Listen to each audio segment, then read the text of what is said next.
Wait, the fighters are in the cage? I didn't see that, my friend. I didn't see that. Welcome back to the Say Life Project YouTube channel, ladies and gentlemen. BFL 87 da Silva versus Junio in my home province of British Columbia, Canada, ladies and gentlemen, on the West Coast in which I am from. Always love watching some BFL with you guys here. Good to see you, Fried MMA. Good to see you, Shane. Good to see you, Scott. Good to see you, Hockey from Home. We got the first fight on the main card in front of us, ladies and gentlemen.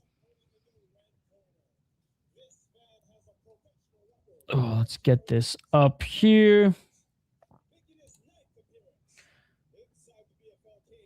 Cam Teague is a beauty. No, I want Alexa Grosso, Hockey from Home. I want Alexa Grosso. You haven't even delivered on that one yet. Now you want to go to Cam Teague next. Love Cam Teague, by the way.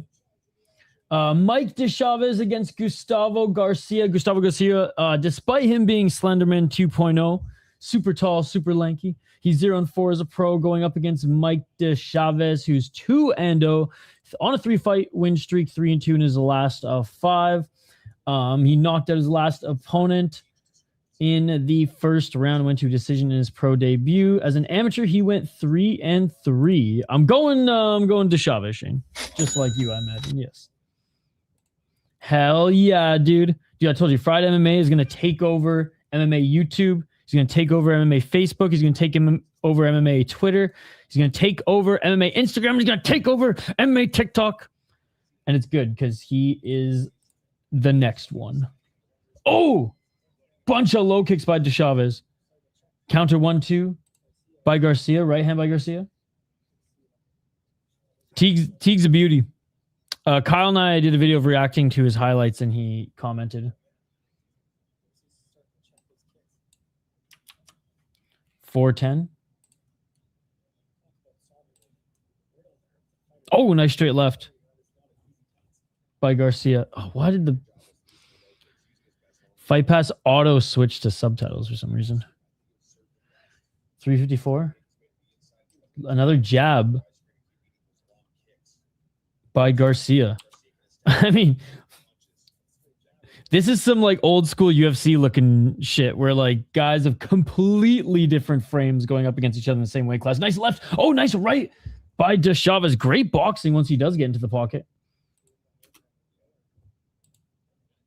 Body kick by Garcia. How's everybody's day going, by the way? Or week?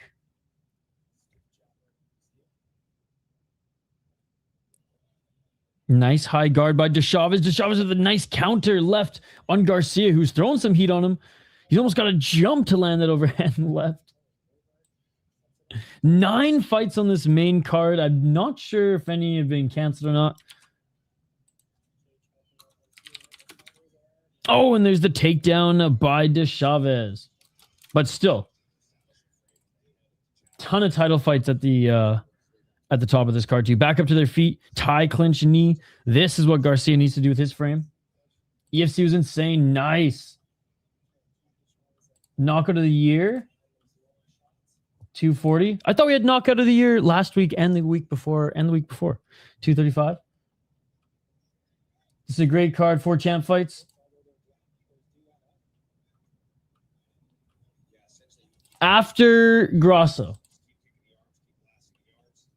Sweet. I will check it out. Actually, we will stop talking about this fight right now and promote that.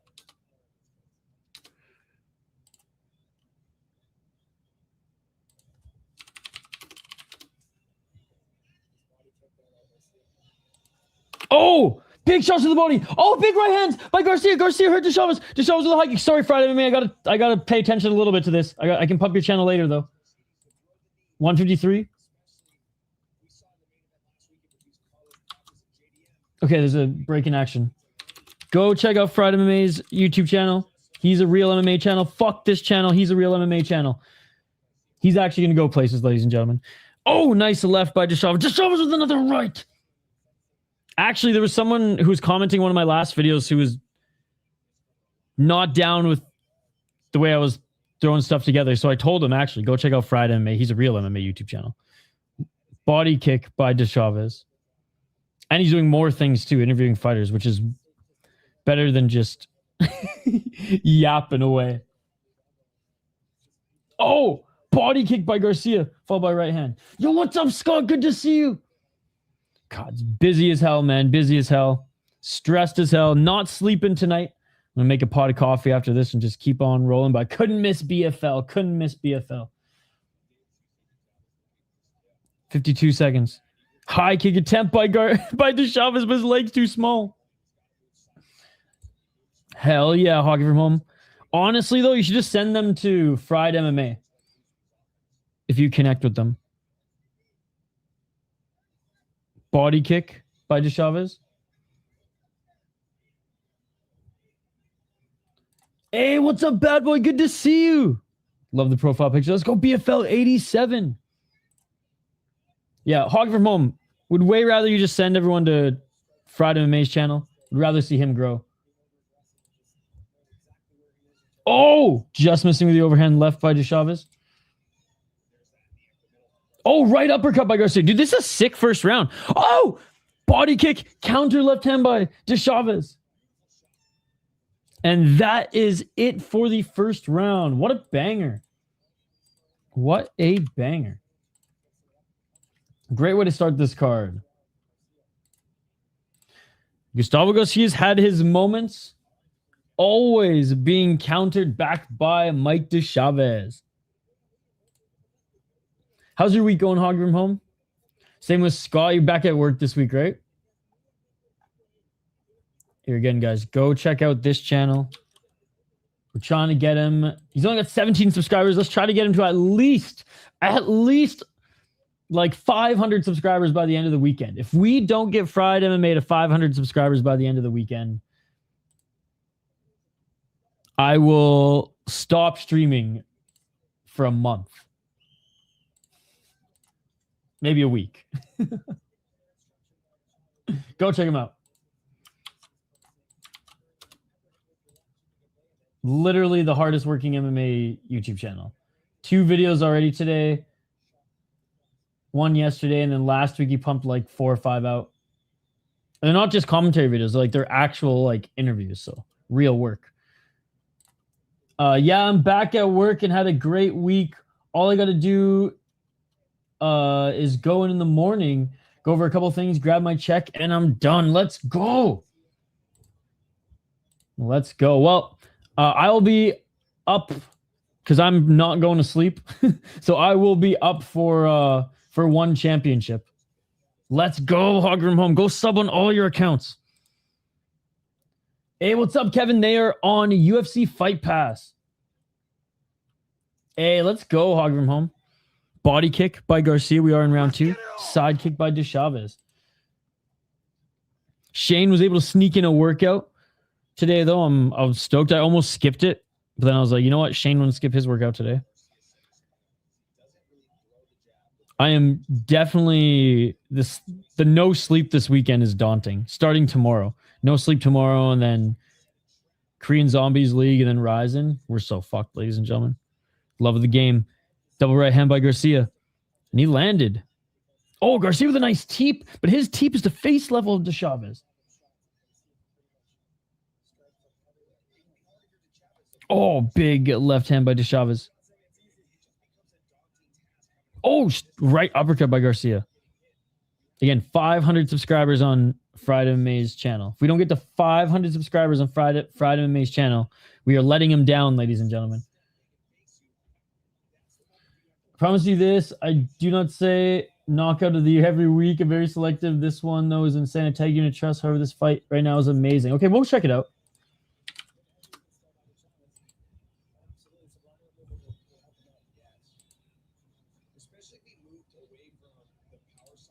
So this is what Fried MMA.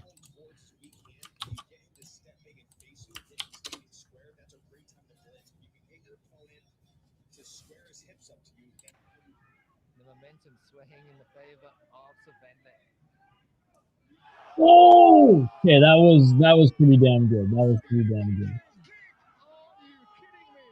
Okay, I'm gonna focus in back on this fight, but guys, go check it out. Hey, what's up, Chris Cushman? Good to see you. Normally Thursday's my off day. Oh! Big left hand by Garcia. Normally Thursday's my off day from working out, but I have an appointment tomorrow. So tomorrow's your day off. There you go. There you go. Oh! Dude, Chavez is hurt. Chavez is hurt. Nose bleeding. I missed what hurt him there, but I'll rewind it here in a sec. But honestly, it was worth missing because that highlight was insane. 210. High kick by Garcia. Garcia with the right jab. Left hand by Garcia. Guys, go check out Fried MMA.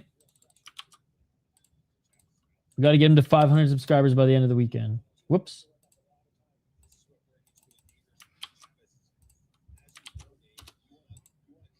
We have no other goal on this channel this weekend other than to get Fried MMA to 500 subscribers. 142. Look at the side of his face, man. It's absolutely destroyed. He just keeps eating jabs, eating high kicks. Right to the body by Garcia.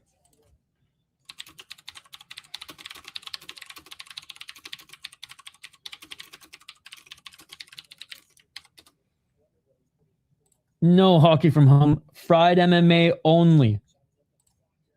1 minute 15 seconds. Nice left hand by Chavez, but man, he can barely breathe through his nose.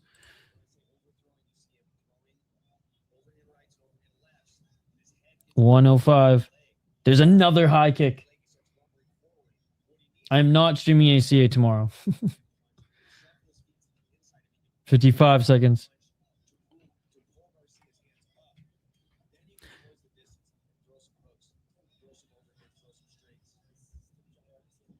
I just think hockey from home, like, it's way better that they go on Fried MMA's channel. 35 seconds. Oh, big left by Garcia. If it's still on.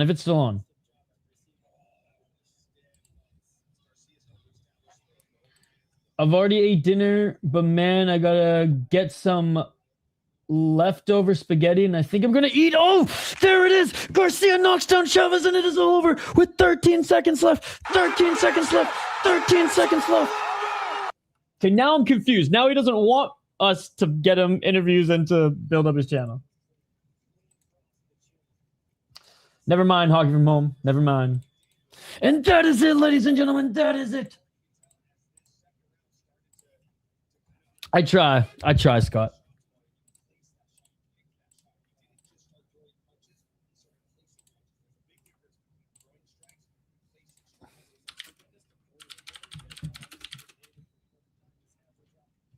Oh, that right just knocked him down.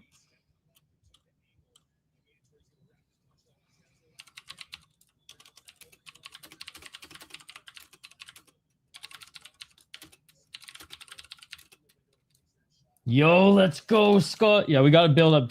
He is the most passionate MMA fan on the internet right now, other than Diego, but this guy actually makes MMA content. Diego just watches on 1,000 TVs and then reports back to us. Good to see you, Chris Cushman. Good to see you.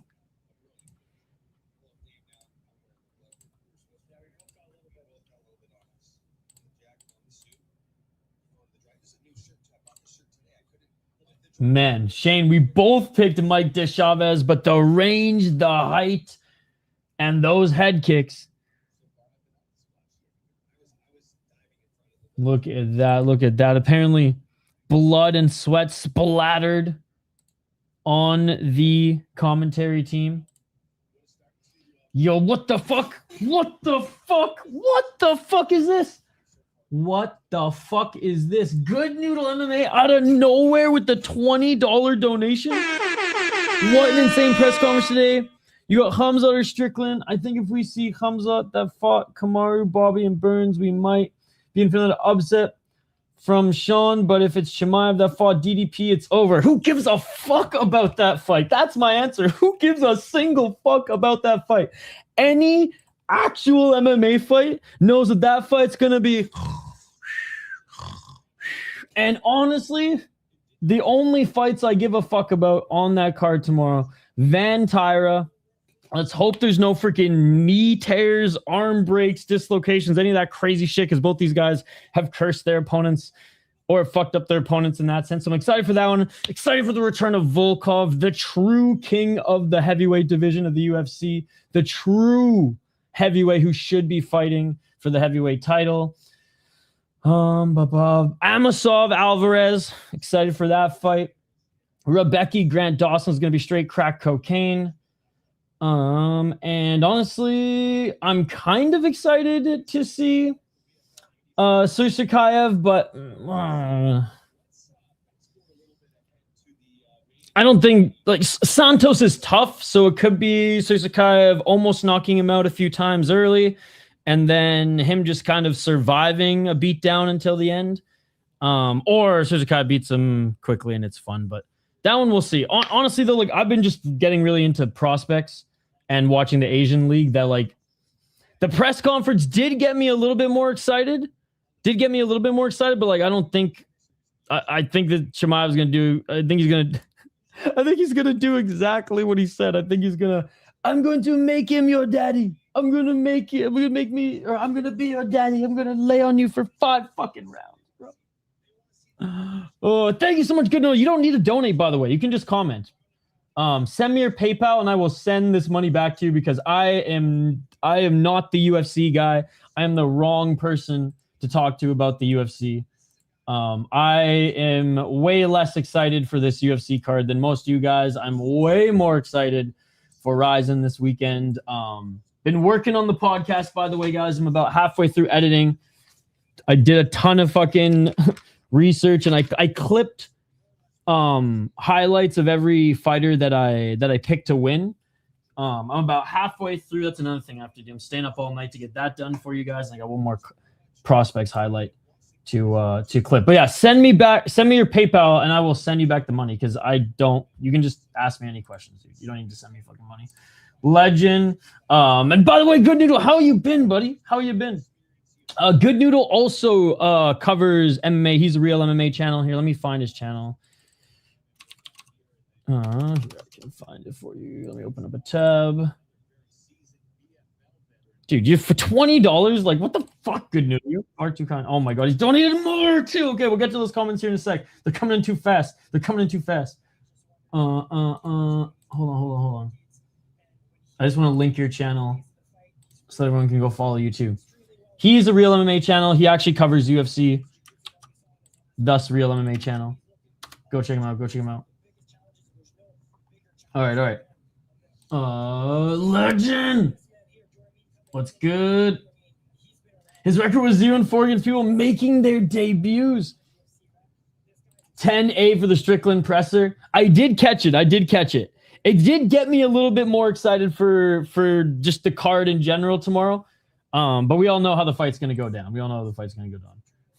Unfortunately, Hamza ain't no Fluffy Hernandez. Hey, what's up, NDT?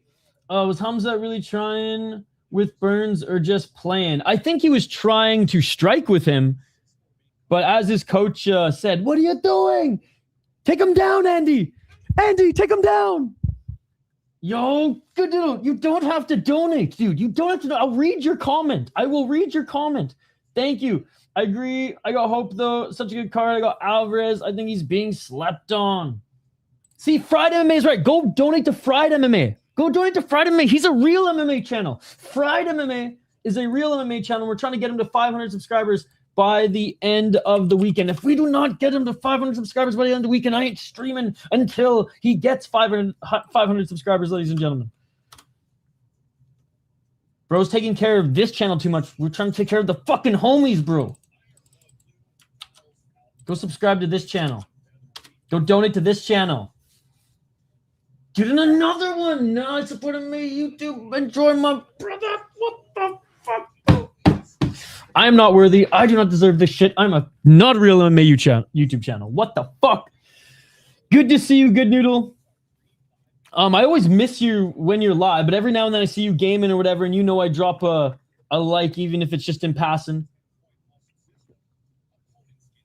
I'll try to jump in for like one of your prediction or like post-fight, or postcard videos. Thank you so much for the freaking $30. Like, I cannot believe it. You're far too kind. You're far too kind, brother. Exactly, Fried MMA. See, Fried MMA, he's right. I don't deserve it. I agree, Fried MMA. I agree. I agree with you. I do not deserve it. It's insane. It's fucking crazy. Dude, it's all good, man. It's all good. You're busy. You're busy. I'm doing insane. I worked up and killing it, moving up. That's what I want to hear. That's what I want to hear. That shit beautiful than a motherfucker. That is awesome, buddy. Well, hey, wishing you the best. Hope you continue to move up with everything work-wise. And you know, like, there's like 4 or 5 fights on the UFC card, so I will be covering it. And then yeah, I'll hop into any of your post shows and say an official thank you and what's up. And yeah, next time I see you gaming, I'll say what's up to you. Yes, thank you, Chris Cushman. Hey, we may not be a real MMA channel, but we love the real MMA. Excited for Ryzen this weekend, though. A lot of people are poo-pooing the Ryzen card, saying that it's not worthy of being a numbered card, especially coming off a landmark card, so a card in the cage. But I think there's going to be some sneaky good fights. There's not a lot of name value, and the name value fights that are there are kind of insane. Like the Ren one. Yo, Chris Cushman, thank you so much for gifting a membership as well. Who did that go to? Yo, went to Striking Ace, man. I was hoping you'd go to Good Noodle, but going to Striking Ace is pretty awesome as well. Lord de Silva, be listening on and off while I go for a walk. Let's go. See, Fried MMA agrees with me. It's dumb to support this channel. It is dumb to support this channel. Support Fried MMA. I'll find all you and donate to you all. There you go. There you go. I'm donating to all of you. Good Noodle Aslan. Oh, I just subbed. What's up, Mr. Showtime? Are you at this event? You ready to see my boy Radley de Silva put the fear of God into Junio? Good night, Hoggy from home. Alejandro Arboleda. Arboleda. 1-1 as a pro. I'll get back to the chat here in a sec, guys. Heart beating on my chest right now. Crazy ass dono run from Good Noodle and Chris Cushman. He lost to 1-0 guy when he was making his debut in Unified MMA as an amateur. He went 3-2 as an amateur. And he got a knockout and unanimous decision win in his last 2 fights. Got a knockout in his first fight as a pro. It was against a 0-5 guy. Fought a guy who was 1-0. He's only now 2-1. And he lost via decision. He's going up against Austin Batra, who's 1-3 as a pro out of Abbotsford. Farmland, part of Vancouver. Lost a boxing match in his last fight. At the Canada Cup. Beat a 1-2 guy. Lost to Navid back in 2022. No shame in that. I mean, he's a prospect, but he's one-dimensional. And lost to a 2-1 guy who, now 5-5. As an amateur, he did win the BFL amateur title as well as the 5-star amateur title as well against a 2-0 guy, and he won the BFL amateur title against a 3-1 guy. I'm gonna go with goddamn.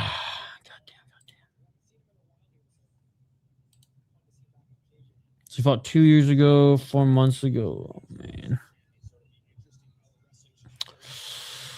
I'm gonna go with the vet, even though he's been out of MMA for 2 years. Let's see if he can out-grapple Alejandro. That's what I'm going to bank on. I don't think this will be the most exciting fight. I think Alejandro will have to make this fight the most exciting, but we're going with... I don't know how old he is, but he looks like Unk at this point.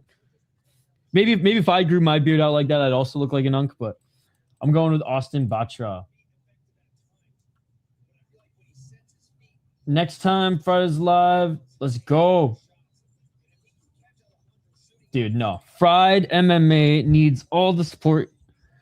Not because, not to say that in a demeaning way. He's just doing way more work than all of us combined on MMA YouTube. And we should, and the algorithm should be rewarding him more. It's not right now. So if there's one thing I can do with a channel that's like somewhat recognizable, it's to pump the homies, dude. This ain't nothing new, Friday May. I've been doing this since as long as I can with my channel. Because we're not a real MMA channel. We just watch fights. Hey, well, it's great to see you. Next time, just come in and say what's up. You don't have to donate $30. And if you do, donate to Friday MMA.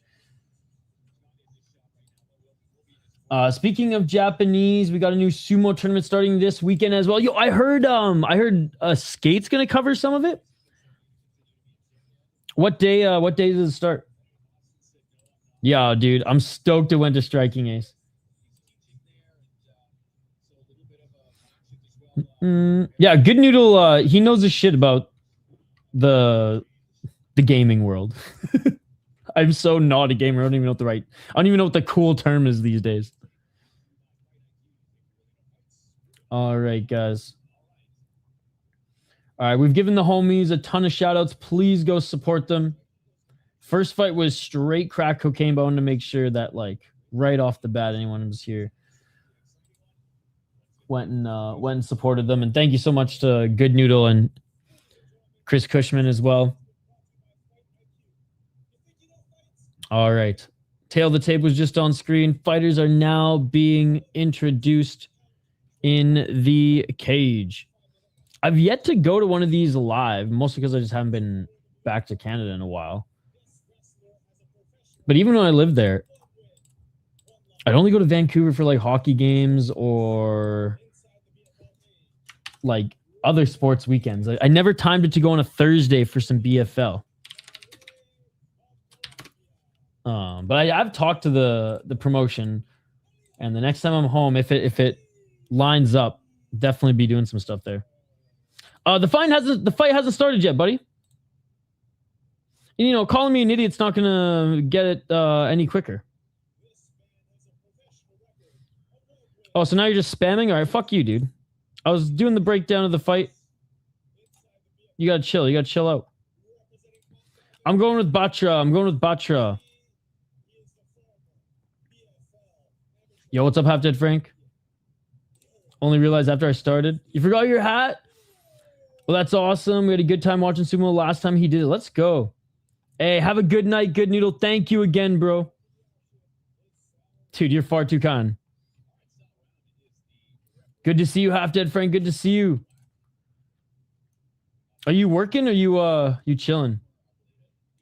Absolutely, hockey from home. Absolutely. All right, round one, ladies and gentlemen. Let's get it all. Let's get it. Did not pull the trigger with the low kick. Was Batra? Oh, Batra eats a left. Batra with the knee. Batra just knocked him down with the knee. Batra just knocked him down with the knee. He's hurt. He's hurt. If we were allowed real MMA rules, see, this is why fake MMA, ladies and gentlemen, fake MMA, even in Canada. Come on, Canada. Oh, big left hand by Batra. Batra, if he was allowed superior rules, said the fight would be over. But somehow, some way, Arboleda gets back up to his feet. Oh, but he's hurt. And he falls down to the ground. Grounded knee. Grounded knee. He doesn't give a fuck if the decision's rigged. And now he's looking for the choke. Oh, he's got it. Bro's done. Oh, he's asleep. Ref, he's asleep. Let's go. He's back. After 2 years, he's back. Let's fucking go. After 2 years, Abbotsford, stand up, baby. Abbotsford, stand up. Holy fuck. Dude, I know. That honestly it's literally me. So soon I'll just grow the beard. When I never have to use an airport again, I'll grow a beard. Until then, clean shaven. Look as white as possible. Good to see you today, Hogging from home. Damn, he put him to sleep. Batra smoking him right now. He's sleeping. He slept him. What's up, lazy bed?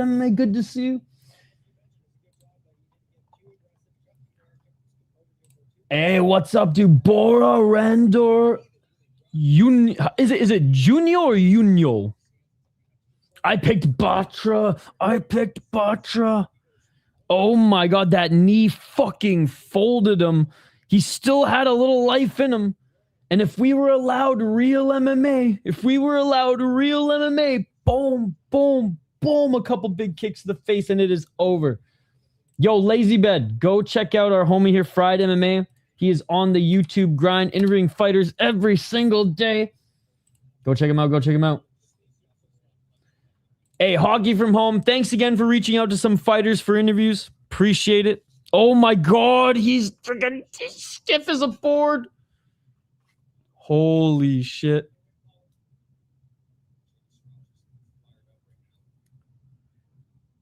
Was Jamie Siraj in his corner? Wow. Nicely done. Taking the Indian guy, bro. Is he Indian?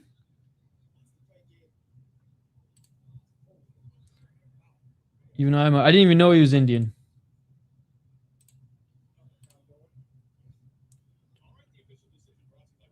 All right, he is back up to his feet. Hey, cheers, Hockey. Yeah, Cam Teague's a good guy. His flag on the posters, India. Oh, okay.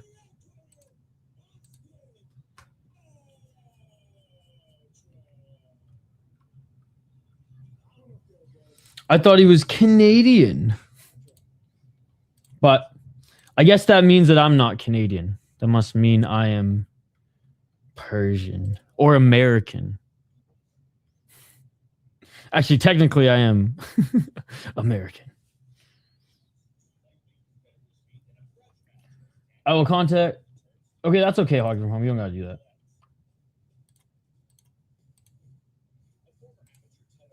All right. Well, I honestly thought that one might be dragged out a little bit. I thought that Austin Bacha would have had to utilize some wrestling after the time off. Grudge match next. Let's go. Oh my god, but the Powell River Ouellet brother is going to get absolutely murked probably. Hell yeah, Hockey from Home. I thought you were talking to Cam Teague.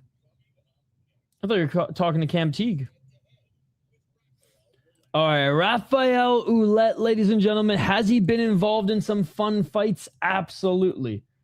Does he lose in every single one of those fun fights? Abso-freaking-lutely. His brother is honestly a better MMA fighter than him, I'd say.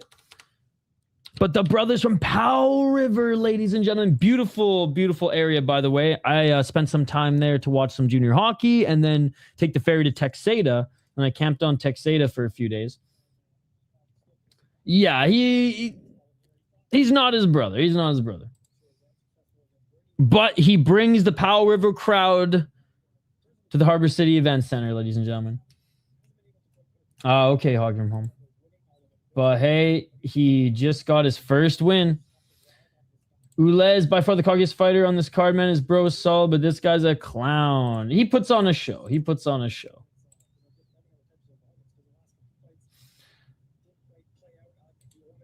This describes his personality in a nutshell. All right, Daniel Abdenour out of Jordan, but living in Port Coquitlam. Shout out to Poco. I believe Matthew Good is from Port Coquitlam. 3-1 as a pro, 3-2 in his last 5 fights on a 2-fight win streak. Send some poutine for BFL. Hey, cheers, buddy. Cheers. Hey, what's up, the Ren? What is up, dude? It was amazing. Austin Batra got a tie clinch knee, dropped his opponent.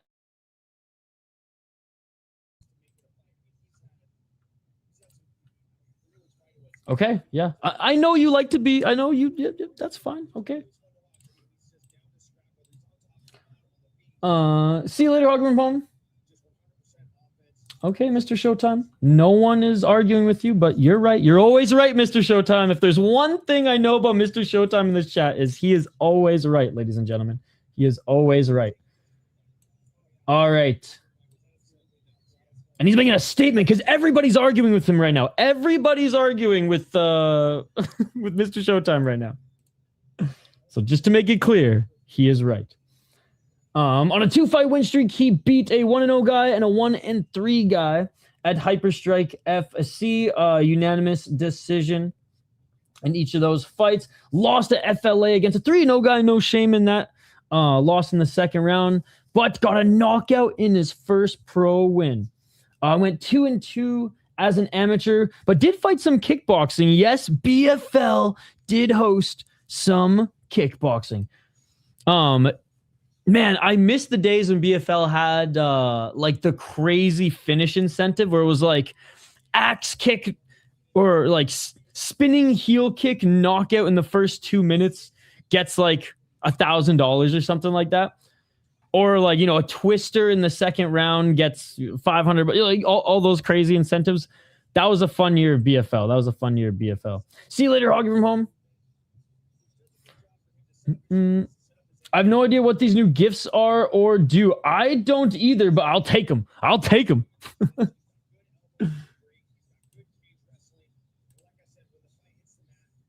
Well, it doesn't come up on... I'm not on YouTube right now. That's the thing, Friday. I'm on a streaming program. So I can see some of the things that come up, but I don't have a YouTube tab open. Well, I have a YouTube tab open, but it's your channel, so I can quickly do this. Guys, I don't even know what you're doing on this channel anymore. This is like Mr. Showtime. What are you even doing on this channel? We're not a real MMA channel. Go to this channel, Mr. Showtime.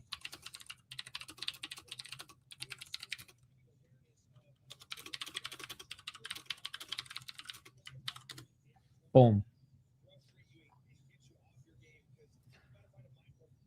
Hey, well, I appreciate it. Okay, well, if you guys send me any of those new gifts, just let me know. Let me know. Because I just opened a YouTube tab, and I will properly thank you. Lazy Bed sent poutine, based as it can get. Lazy Bed, 100% grip percentage. I sent 60 joules worth of poutine. Dude, I could go for a good old poutine right now. Yeah, I'm missing the joules, bro. I'm missing the joules. All right, Raphael Ouellet, 1-5 as a pro. He's going to lose. Remember, Mr. Showtime said it. He's going to lose. And he ain't wrong. He ain't wrong. He's at a Powell River BJJ, which I've seen in person. I never trained there before, but I've seen in person. He's been knocked out twice. He has 1 submission, and he's lost twice via decision. Again, his brother's a pretty good fighter. Him, not so much. 86 grip percentage apiece. Takedown defense, meh. Guard work, pretty good. Does he like to get into scraps? Sometimes. Does he get usually knocked down or knocked out? Yes.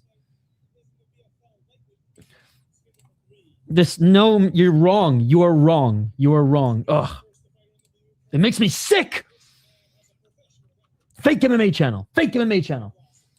Was planning on going without stopping, but damn, I feel a good burn in my calves. Yo, let's go, Striking Ace. Keep up the burn.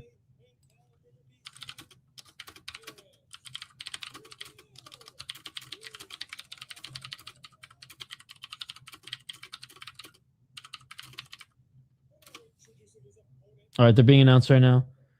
70% striking, 78% striking. You could only see it on the phone, though. Oh, okay, Hogman. Thank you. I didn't know that. I didn't know that. Well, thank you for the phone, Jules. I got to get a phone out to check out the jewels now.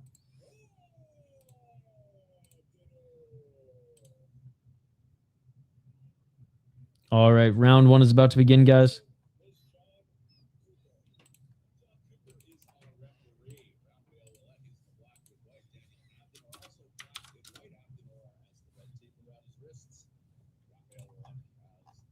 All right, I'm going with Daniel Abdenour, by the way. Yeah, I think everyone's going with Mr. Showtime's always right pick, ladies and gentlemen. And looking for the takedown is Raphael Ouellet. Ouellet looking to the left single leg. Good underhooks. Doesn't look too concerned here. Is Abdenour.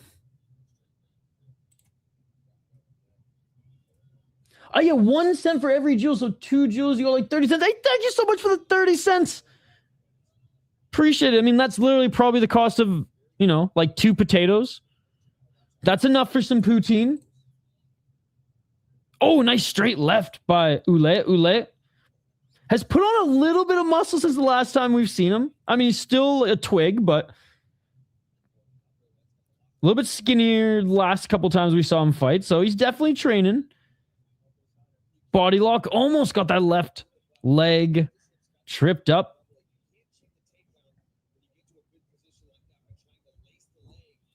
I see. 346. Knee to the body. Oh, big right elbow by Abdenour. So it's confirmed. 60 joules is 2 potatoes. So now you just got an extra 20 cents from Lazy Bet MMA. Thank you very much. Yo, what's up, Activate A? Great to see you.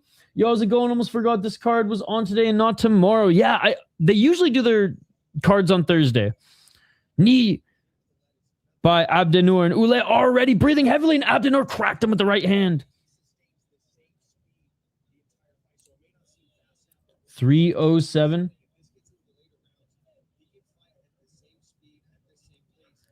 Body lock by Ouellet. How are you doing, Activate A?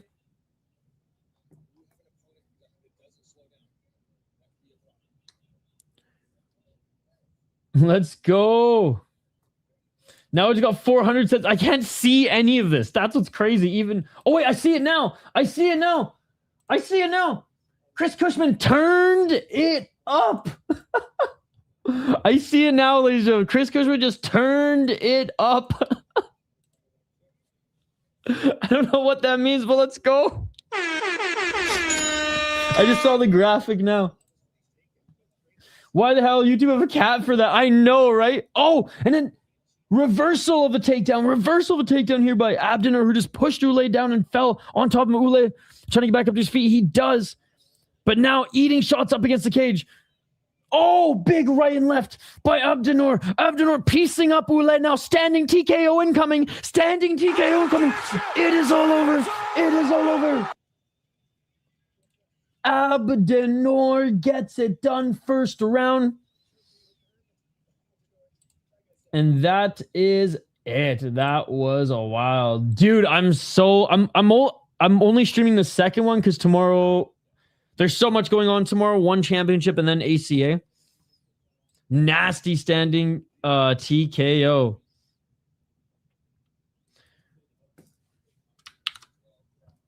I see it on YouTube. It says Chris Cushman turned it up. I don't know. I don't even know. It doesn't tell me how much you even sent. I just see the purple emoji. That is amazing. Merciful stoppage. You know what, though? He took a ton of unanswered shots. Same thing every time. Everybody was... It's funny because, like, Mr. Showtime was commenting like everyone was arguing with him. Literally everybody in the chat picked Ouellet, yet, like, Mr. Showtime vehemently arguing for Abdenour. You will get the payment between 21st and 26th for the jewels if you reach the threshold. This Ouellet guy is horrible. Fails an ankle sweep, then gets smashed. His bro, yeah, he only gets on cards because he's one of the 2 guys who compete out of that Powell River BJJ gym, and his brother is okay. His brother's like a BFL level fighter. Ouellet is not. And even like the promotions tried to give him guys more his level, and he loses to them too. So, hey, thank you, Hog from Home. But yo, I predicted round though. Come on, that's pretty impressive. You're the man, Mr. Showtime. You're the man. Don't know why you're here, not on a real MMA channel, but you're the man, dude. You're the man. All right.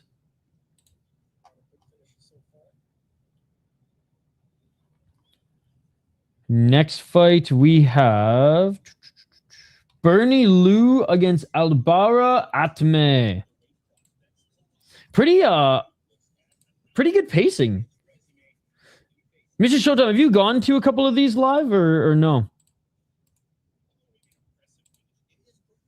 God, I wish I had more friends growing up who were into MMA.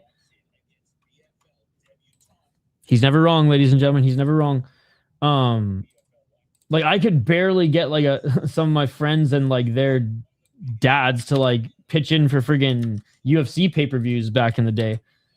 Finally, when some of my homies watched like The Ultimate Fighter, they were down to like at least pitch in for some pay-per-views, or someone would sacrifice their parents' computer with a virus to to find a live back in the earlier mid 2000s. But like nobody would travel to Vancouver from the island to go to MMA. It was hockey, and if it was any other sports, we kind of like packaged them together. It was like you'd go watch football, soccer, and baseball. Nice. Vancouver Event Center, or the Harbour Event Center, whatever it's called downtown. I've gone there for a lot of other things. I've gone there for like concerts. I've gone there for like actual like events. I think like it wasn't a car show, but it was like an engine show or something like that. I had a buddy and his dad were like super into cars. And then I went to some gala for this work thing. I think Atmeh got the better wins and losses, so I'll go with him. We went to Blink-182. That was not at the event center, Shane. That was at Rogers Arena. Or I think it was still GM Place back then. That wasn't the event center, Shane. This place is a lot smaller. But yes, we did go to Blink-182 on the reunion tour. The first reunion tour when Travis Barker's arm was still broken. It was nice dropping in, but I'm going to listen to tune. Sounds good, Striking Ace. Have a great rest of your walk. It was cold today. Almost too cold to like... I mean, not too cold to walk, obviously, but... No shorts or like just... Even just like hoodie. You had to bundle a little bit today. All right, we got the Iron Mug against Atmeh, ladies and gentlemen. Albara Atmeh 4-2-0, 420. Smoking maybe got him. He is 3-2 in his last 5 on a 2-fight win streak. 2 knockouts, 0 submissions. He's never been knocked out. He's never been submitted. 2 decisions, 2 decision losses. 2-1 in BTC. He won a split decision in Unified and got a doctor stoppage against a 3-0 guy. In his last 2 fights, lost to 4-1 guy and 3-0. Beat a 1-3, and yeah, and his first loss was to Devin Lozej, who just had a great win in LFA. Only lost recently in a title fight to Eduardo Henrique, but he had a great win against Ibarra. And Chris Cushman and I were at the event. We literally watched that live. So no shame, or actually not no shame. That's a great win against Devin Lozej in his pro debut. That's what I meant to say. Given how much success Devin Lozej has had since. So pretty great record, even though in his 2 losses, like 2-0 and 2-1, and he's fighting guys who are as good or better than him. I think continues to fight the same level of guys moving forward. Bernie Liu, the Iron Mug, 1-0 as a pro, but 3-2 if you include amateur in his last 5. Beat Rafael Ouellet. I mean, it's not a big test. Let's be honest. He probably both of these guys probably better opponents. Let's be honest. But yeah, just level of competition so far in his resume. I'll have to go to Atmeh. They mentioned his wrestling. Let's see if the Iron Mugs can match it. But I'm gonna go with Atmeh as well. I think when people call it Muay Thai, it's Muay Thai. Muay Thai. That Barbosa versus Martin fight should be cool. Was looking at their fights earlier. I know some people try to do it. Some people try to do both Like, do it both ways. Muay Thai. Or, like, mix it together. Holy shit, I remember this guy.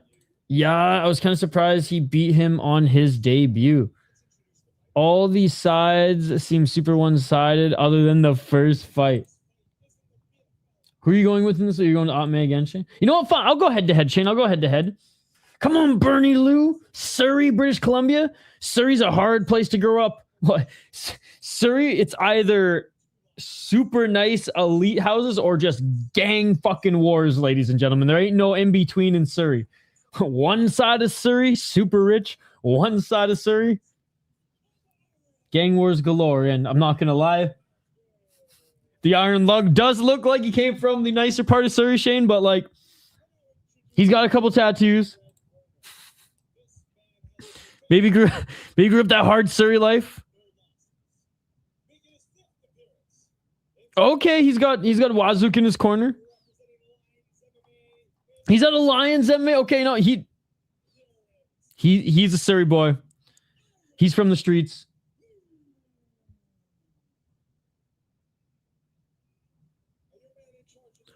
Wait, what? Will Cutman be needed 5 points? Shit, I missed the grip percentage. What was their grip percentage?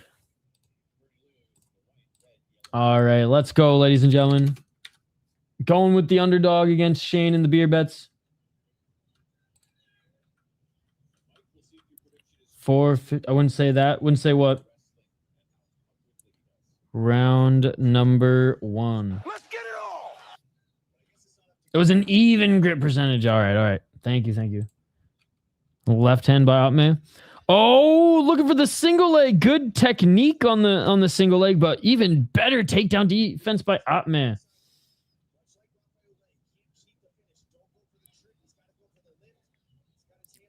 Nice lock on the left leg of Atmeh, but Liu picks him up and slams him to the ground.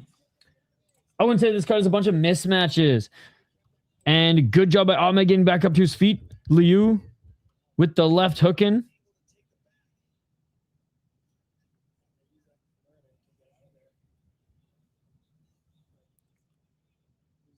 .406. Don't grab the cage, Liu.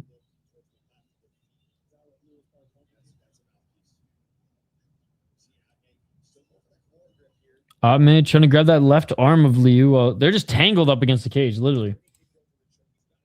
348. By the way, guys, if you haven't already, smash that like button. Let's try to get to at least 20 likes.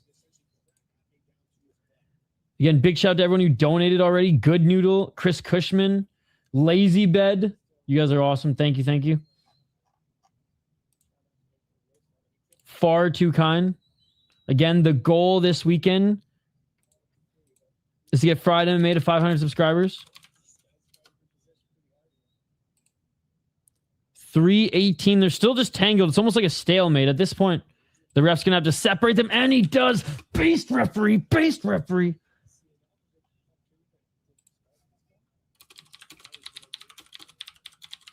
403. And Leo gets his mouthpiece back. Yo, what's up, Chris? Curtis Clark, good to see you. Hell yeah, brother. Hell yeah. How are you doing tonight? How's your week going? Low kick by Atmeh. Low kick by Liu. And now Atmeh pressuring him outside that center line. Oh, Canada.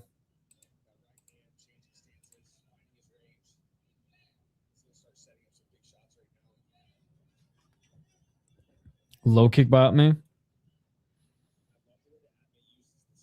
Oh, nice left by Liu. I'm doing well. Waiting on Klein to arrive. Nice. Some late night recording. I guess it's only 9:30. It's been such a long day and long week. I'm just perma-tired. I'm sacrificing sleep tonight to get some other stuff done. You know, rappers always late. Artists gonna artist. They're on their own time. Well, you can enjoy some fights until they show up. Oh, nice right by Atmeh. It's a fun project. And looking for the takedown now is Liu. Liu had a horrible mouth guard. I'm so for Ryan Cafaro's Rising debut this weekend. Oh man, me too. Me too. There's still time, Friday MMA. You can still get him on. Everybody else got him on their channel. He's not an up-and-coming prospect, though. He's a... I don't want to say grizzled vet, but he's a vet at this point. One of the best. UFC's missing out, but Rising got a good one.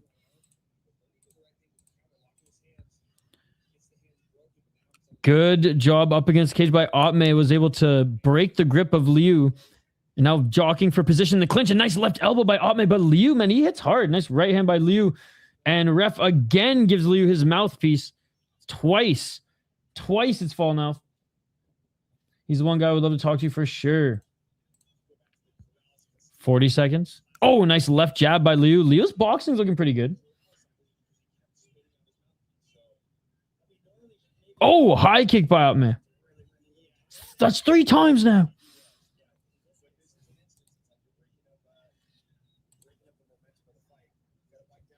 You got to bite down on it, indeed. And he's not even doing bad in the boxing. It's just like, stop opening your mouth. 10 seconds. Low kick by Atmeh.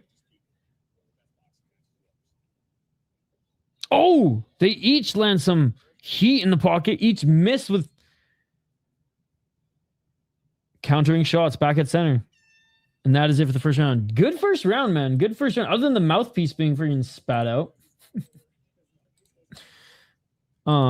Couple slow moments in the clinch. The ref separated them from the first one. Some good boxing exchanges. Good fight. Good fight. Liu's got some power. Gonna get worse in the later rounds when he's tired again. True, true.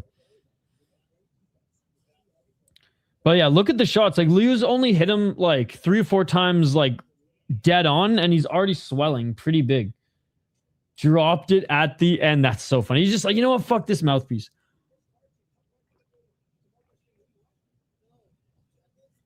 Fuck this mouthpiece. I don't want it. I don't want it. Again, shout out to the homies here watching some Canadian MMA on a Thursday. We got a big day tomorrow. 1 championship. ACA. We'll see. ACA, I'm going to see where I'm at tonight and see how long I work till. I might work all night. I might like nap for a couple hours. If I nap for a couple hours, then I probably won't do, or I will do ACA. If I don't sleep, then I'm going to nap after 1 championship. The corner was asking him about the mouth. I figured they would. What's going on there, bud? No way, dude. They're switching it for a different mouth guard. Was that not his and why it wasn't fitting?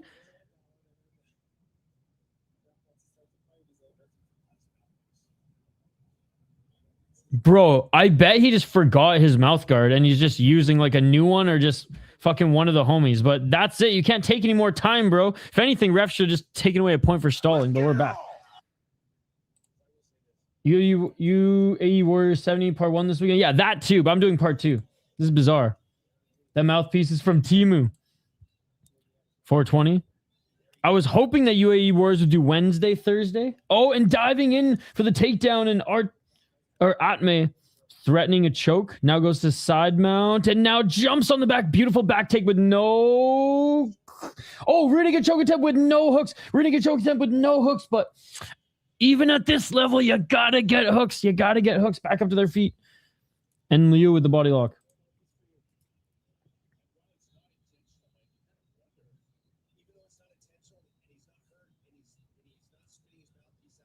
Yo, did it fall out again?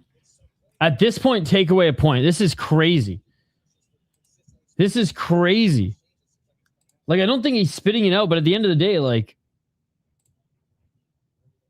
if your shorts fall down X many times, like, they ain't getting you a new lace. Actually, in 1 championship, they did give him brand new shorts, but.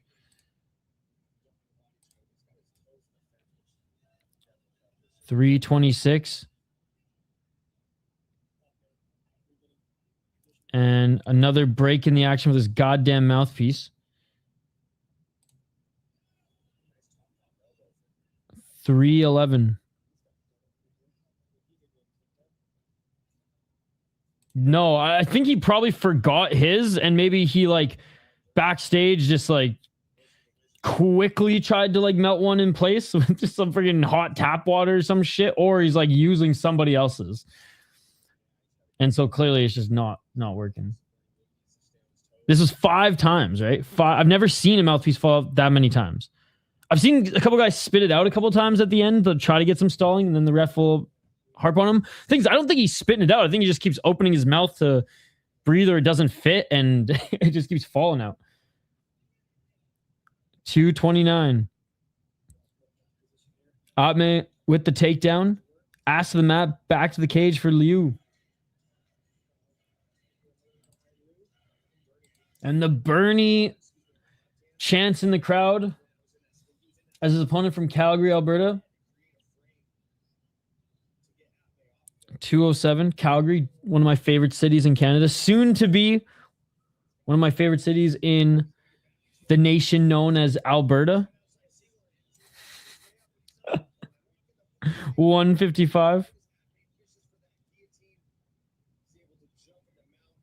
And nice reversal by Liu. Liu continues pushing to the other side of the cage. Couldn't mount him. And Atmeh gets back up to his feet. You can see Atmeh's wrestling is pretty damn good too, man. He's really good at getting back up to his feet. Looking to break the grip of the body lock here. 130.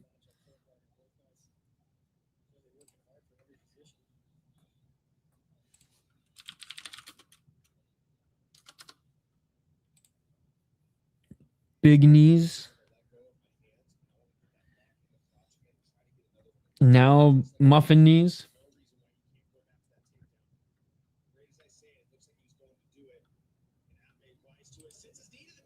Oh, and Liu messes up that takedown, and Atmeh in the top position. Big elbows by Atmeh. Big elbows by Atmeh on Liu.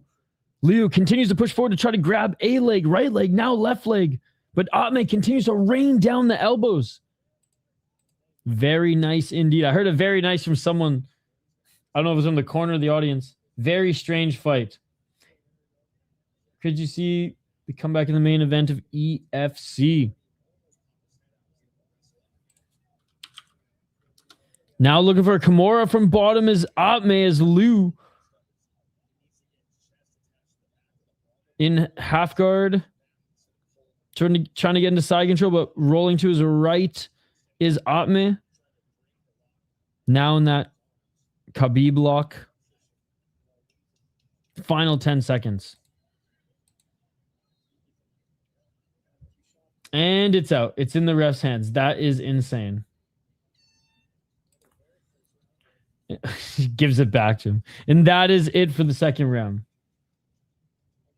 Comeback of the year, no doubt, with the late strike and how hurt Badat was.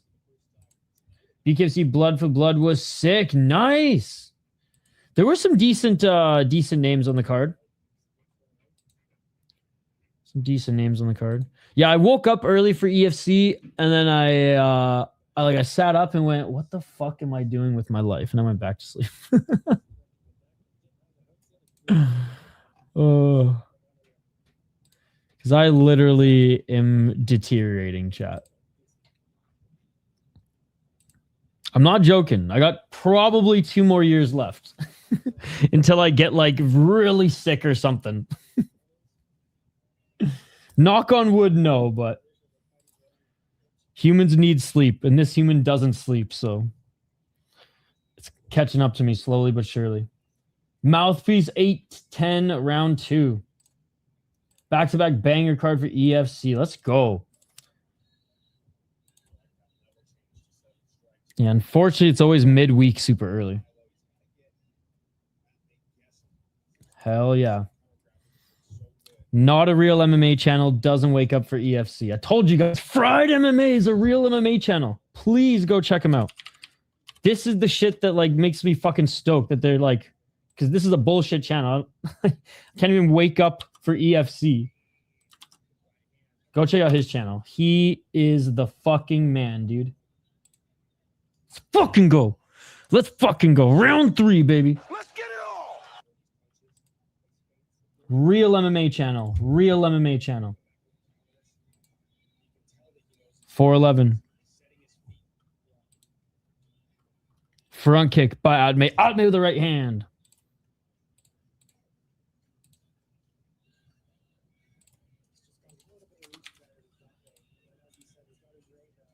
Still light on his feet is Liu. I thought he was going to charge for a double leg there, but missed with the left hand. Fried MMA is a real MMA channel. He's just trying to make excuses for you guys not to go follow his YouTube channel right now, which is insane. Don't listen to him. Go follow his MMA channel.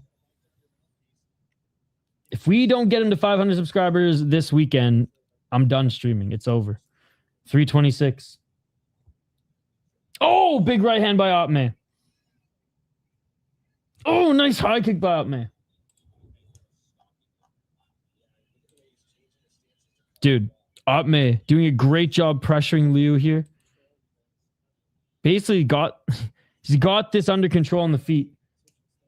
Nice angle line. Miss most of those EFC cards and feel the FOMO when I see the highlights on Twitter. I know, me too.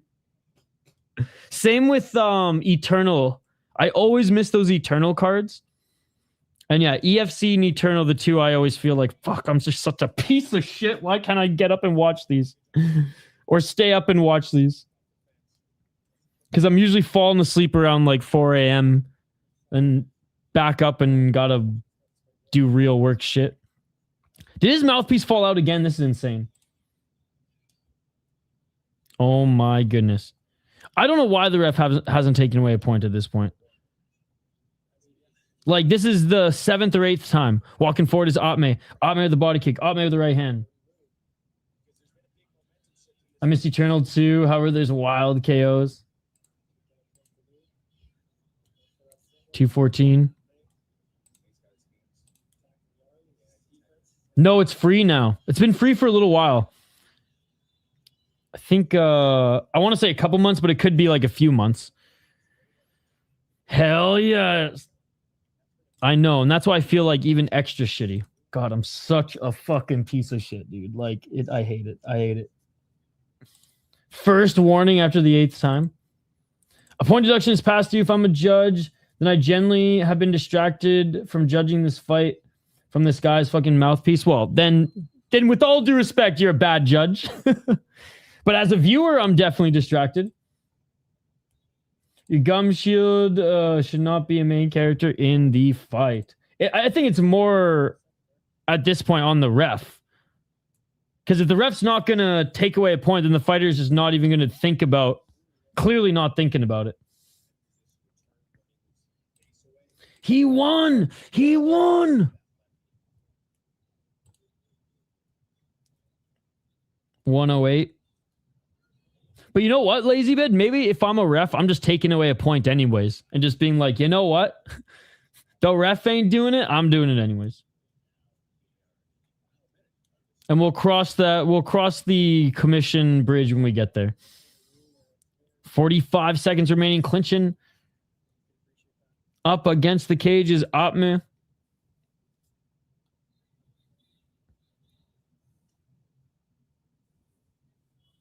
Clear third round victory here for Atmeh. Round 1, I think, was actually pretty close. You could even argue that Liu landed the better shots. But round 2, I think Atmeh. Round 3, Atmeh. And you maybe even round 1, but I'll say Liu got the first round. 15 seconds left. Let's see if Atmeh can get a final takedown. And he does. I see there's one kickboxing fight on this card. What fight is that? Yo, what's up, Bob Lee Swaga? How's it going, buddy?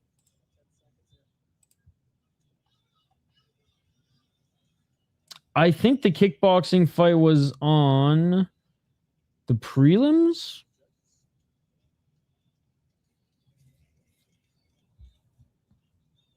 Yeah, it was on the prelims, I think. Yeah, it was on the prelims, but I didn't watch it. I didn't watch it. It was an amateur kickboxing fight, 3 2-minute rounds.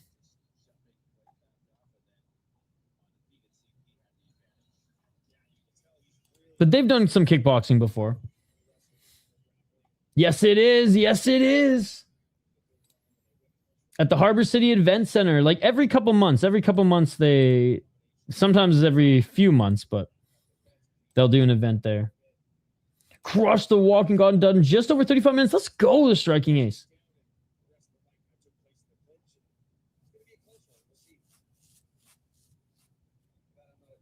Yeah, there was. Yes, you did from the Cushman.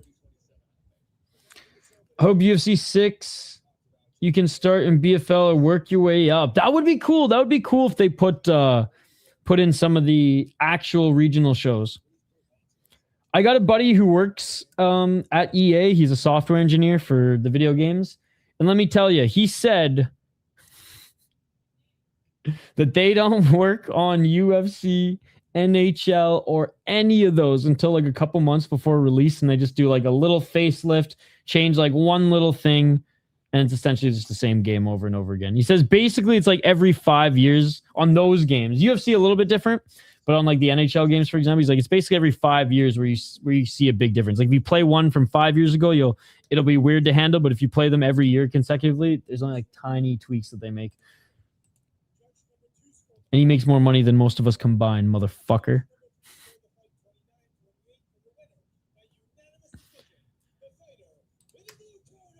And Atmeh wins 29-28. I think that's the right decision. 2 rounds to 1. Rounds 2 and 3. And round 1 went to Bernie Liu, who landed some good strikes on the feet, and who was just like the aggressor in that first round as well. Yeah, not a bad fight. Other than the fucking mouthpiece shit. Like, my goodness. Isn't Ali Wasuk fighting later on this card as well, and he's cornering? What a beauty. Dude, I have a lot of engineer friends, and out of all of them, he has the easiest job. And went the easiest route. And he recognizes that. You don't gotta do much when you work for EA. All right. Gagan, Gill, ladies and gentlemen. Yeah, Ali Wasik.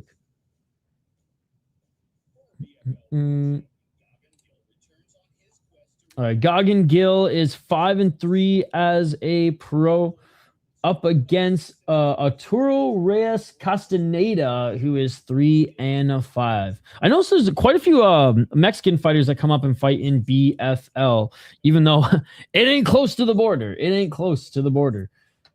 He's on a 4-fight losing streak. 4-1 in his last 5. Never got a knockout. Has 2 submissions and 1 decision. He's lost 4 fights via decision, and he's been knocked out once. His last 3 losses have been via decision against 5-2, 2-0, and 2-1 guy. Before then, it was a corner stoppage after the first round. His last win came back in 2023. He did get his first MMA win by way of knee bar, and he got a triangle choke and an arm bar. So basically all his victories have been via submission. All right.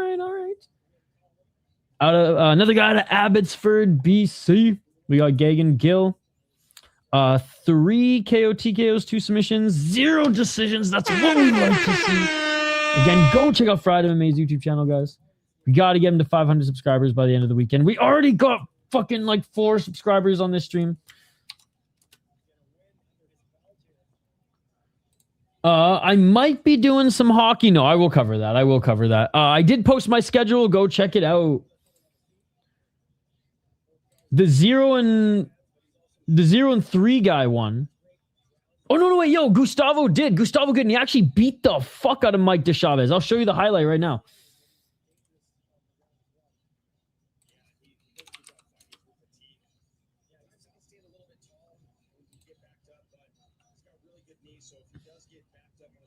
It was nuts. Now, don't get me wrong. Chavez had his moments.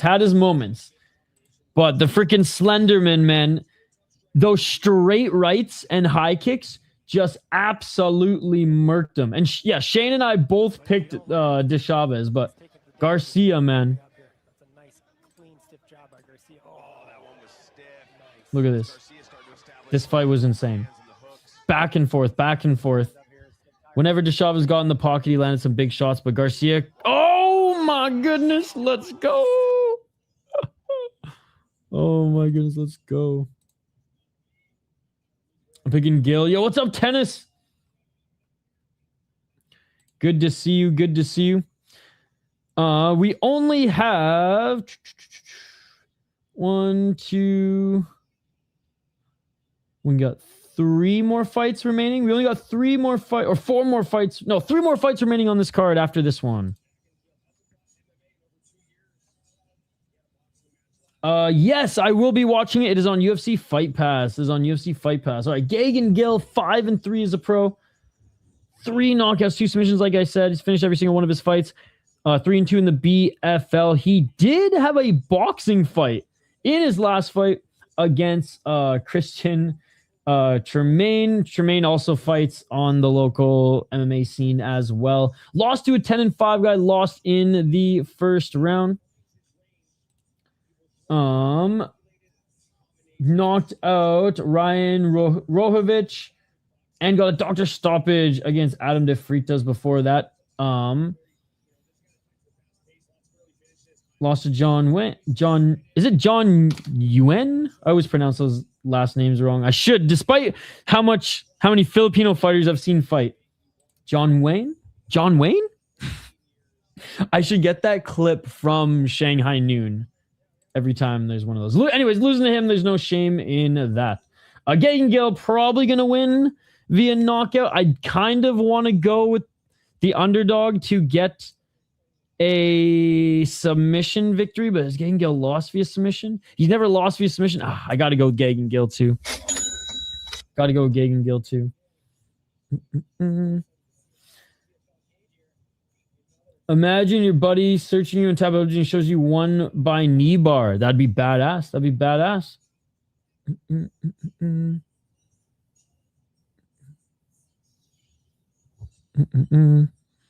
Should change it up then. Hell yeah, Seth. Yeah, his channel is fucking unreal, man. I can't wait. I can't wait for it to blow up. Lots of Indian representation on this card tonight.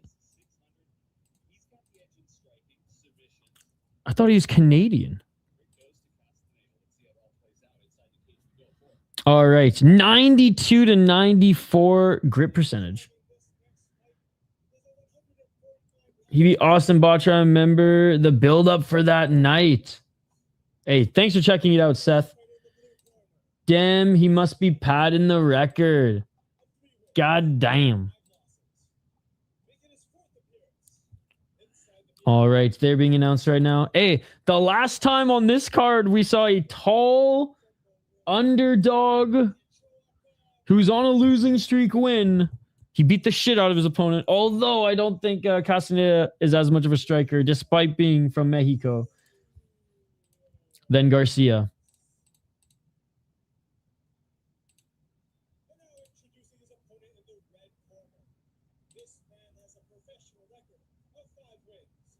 I mean, Gagan Gill, he's not the shortest guy either.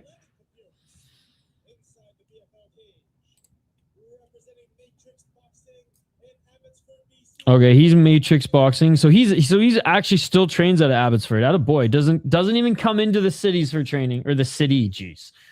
Living in Minnesota too long, calling every city cities. Doesn't even come into the city for training. Has a spot in Abbotsford. Let's go. Abbotsford's like the farm district of Vancouver. My finals for tomorrow postponed until next week. Canvas. Wait, like Canva, Canvas is hacked? I mean, please don't tell me Canva.com is hacked. It's low-key kind of insane. What's Canvas? Oh, shit.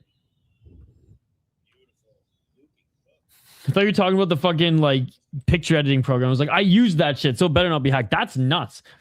I'm going to read up on that after this, actually. Dude, high-key insane. All right, round 1. Yo, what is up, Skate? Thank you so much for the $5. You did not need to do that. You did not need to do that. He left it blank. He left it blank. He left it blank. How are you doing, buddy? How was your day? You working tomorrow? Oh, nice right hand by Gill. Gill. Oh, eats a big right by Castañeda.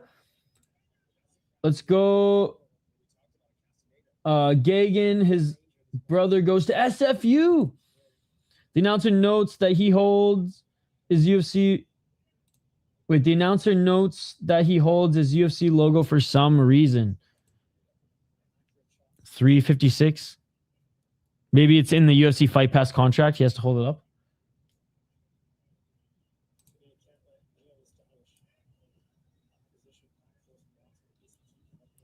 I believe that one is the next fight, my man.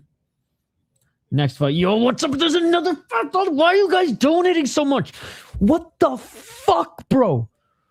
All I care is that you go to Combat Casual and subscribe to his channel. Go to Fried MMA and subscribe to his channel. What are you doing about donating? I'm doing this regardless of need, and yes, I'm constantly working. $10, dude. Thank you. Oh, step back left by Gill. Castañeda is not even trying to go to the ground with him. Oh, Gill with another 1-2. Gill with another right. Gill with another left. Gill with the right uppercut. Castañeda's hurt. Castañeda's hurt. A left by Gill. Right by Gill. Gill's boxing's insane. Oh, right uppercut by Gill. I love how he's just putting combos together. He's like, if I'm going to do this, I'm going to do it right. All that training, all that pad work. I ain't just throwing crazy hooks. I'm throwing combos, baby. 242. High guard by Gill. No problem. Bart.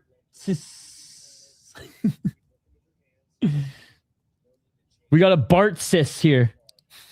It's Bart's YouTube. No, it's Bart sis. Double left by Gill. All right, do not subscribe to Combat Casual. Only subscribe to Fried MMA. I said if we don't get Fried MMA to 500 subscribers by the end of the weekend, I'm quitting streaming. Left uppercut, right hand by Gill. Right uppercut by Gill. Oh, and going to the ground is Castañeda. Castañeda tried to go for desperation takedown, but he missed. 158.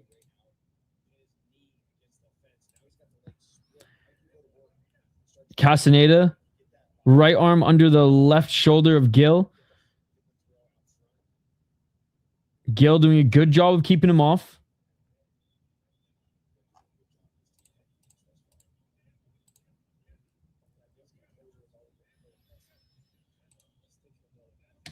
Gill's boxing looking crispy. Indeed. Yo, thank you again, Skate, for the $10. You were far too kind. You did not need to do that.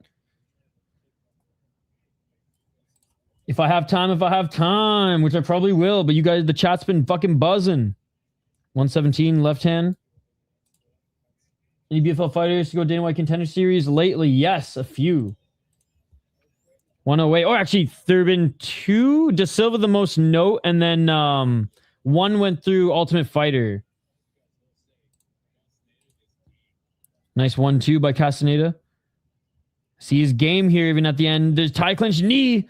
He lands it, but walking forward is Gill. Gill with the right hand. Gill with the right uppercut. Gill with another right uppercut. 47 seconds. Can Gill get Castañeda out of this round? But yes, Radley De Silva, the most notable one, did not have a good Dana White Contender Series. Did not have a great Dana White Contender Series performance. Wasn't flashy, but did his job. But he's been flashy on the regional scene, so that's why I didn't get a contract. Yeah, like that's the thing. De Silva had like a really good win, but it wasn't a flashy win for Contender Series. Low kick by Castañeda. I'm surprised they just haven't straight up signed him yet. Overhand right by Castañeda. They've signed worse guys who've lost on the show. Castañeda eats another 1-2, and that will do it for round number 1. Castañeda's busted up. He will prove it tonight. Remember when he landed that amazing spinning heel kick? I actually felt bad because we had the guy who he beat was from the States. I think he's from like the South. And we had a bunch of his homies in the live chat who were just supporting him. They weren't talking shit or like anything like that. They were just stoked because they couldn't find it, and they were stoked that we were doing commentary. Bro, I felt so bad when they were like, what just happened? And I like explained to them what happened and shared the highlight, and they were like, oh no, that's our homie, bro. I'm sorry. He was a better option than LeBlanc, bro. He will prove it tonight.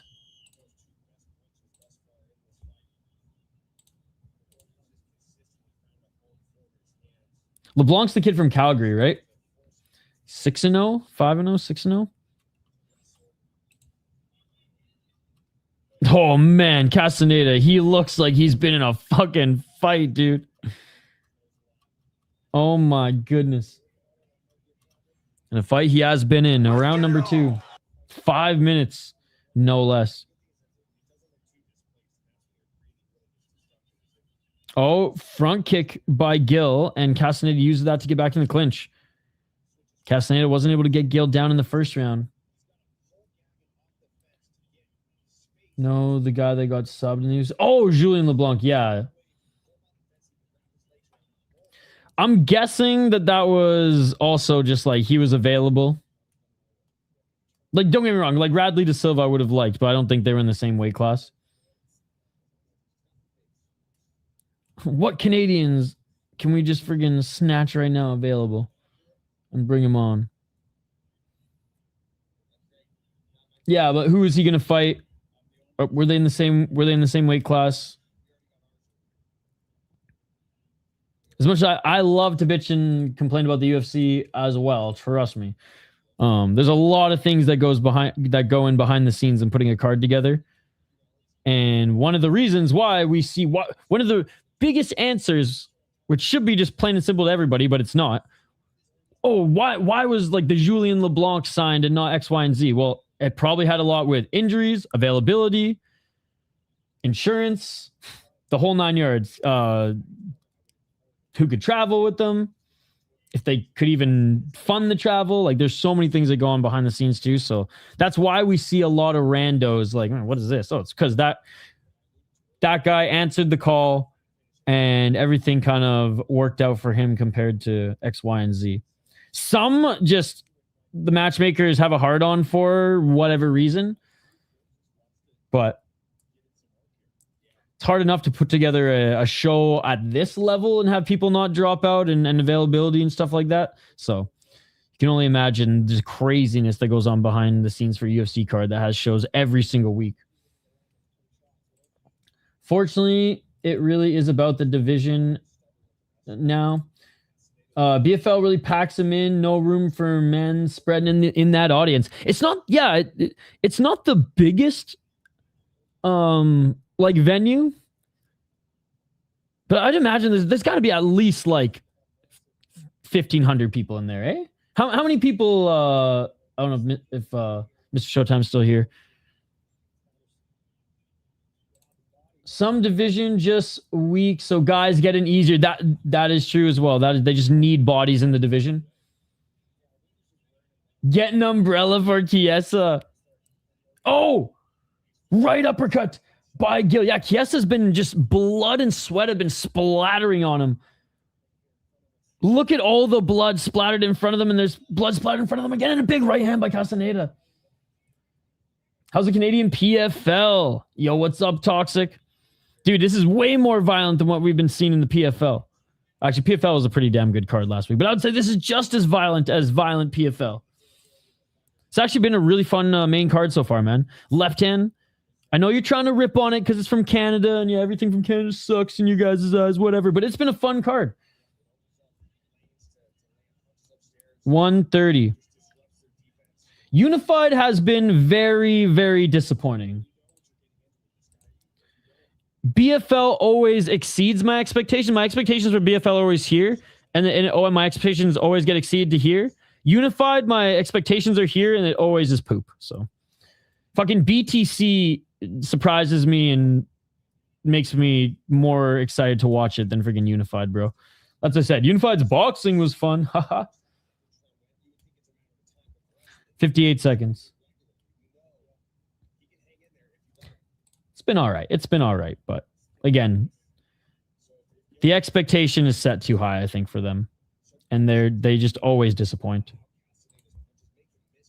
Well, at least the last 2 years for me, they've disappointed more than they've fucking got me stoked and been like, yes, let's go. Exceeded my expectations or hit them.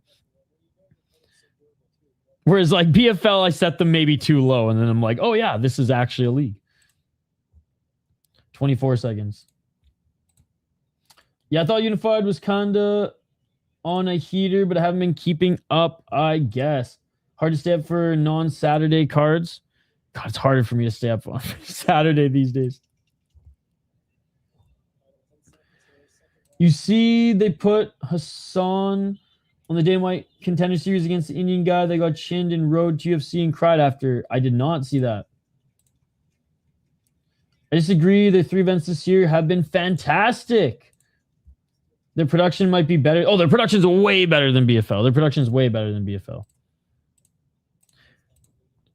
Their production's way better than BTC and Samurai as well. But I love that there's like 4 competing. By the way, Gill still wasn't able to knock out Arturo, Reyes, Castañeda. He's tough as nails. I guess one of the reasons why he wasn't able to get finished in his last 3 fights. And Gill's been putting it on him, rocked him a few times.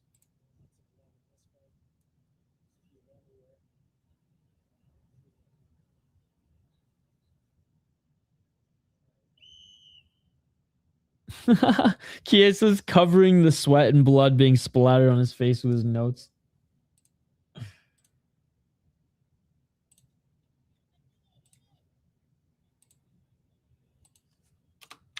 Well, see, this is why you're a real MMA channel, and this channel is a bullshit piece of shit channel, because we don't know what we're talking about.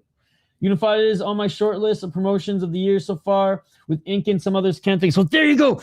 Then what the fuck are you guys doing on this channel? Go to Fried MMA channel. He's a real MMA channel. No, don't stop it. Didn't he have a recent? His last was a doctor stoppage. His last. No, it was a corner stoppage. Okay, it was a corner stoppage. Okay, he's good to go. I was gonna say that would suck so much. You see any other finishes from EFC? Yeah, Fried MMA has been tagging me in them. Inca's been good. Inca's been good too, yeah. 448. See, this is what I'm saying, man. You all think I'm a guy who watches a lot of MMA. No, I am a fucking casual, bro. Fried MMA. We gotta get this guy to 500 subscribers. Once he gets to a point where he can just cover everything and make money and not have to do real life fucking stuff, then I can actually get some sleep. So let's fucking build this guy's channel up so I can sleep. No, YouTube. Stop fucking saying Twitter, bro. I'm going to crash out. We're trying to build this guy's YouTube channel, and he literally is trying to stray you guys away. Go to his fucking YouTube channel. He's going to make me crash out here, bro. He's going to make me crash out here. I'm going to start breaking my keyboard. 357 in the top position. Gill says, I can't knock him out, so I'm taking him down. His jiu-jitsu's not going to do anything for me right now. In the full guard, some elbow. Ooh, that's a nice camera. This is the nicest camera that BFL has, and it's their cage side one. 4th, 41.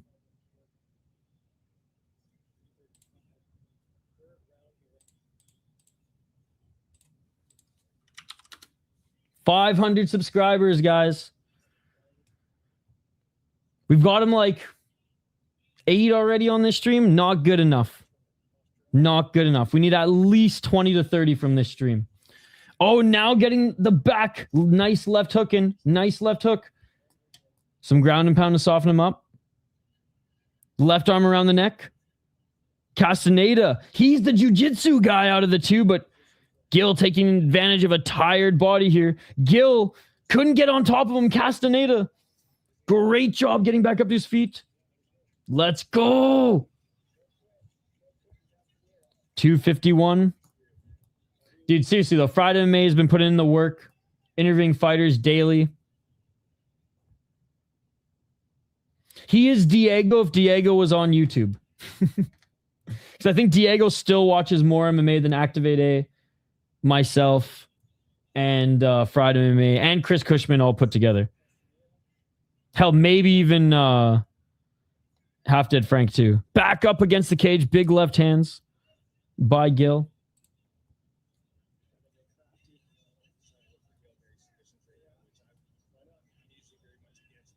Left hand by Gill.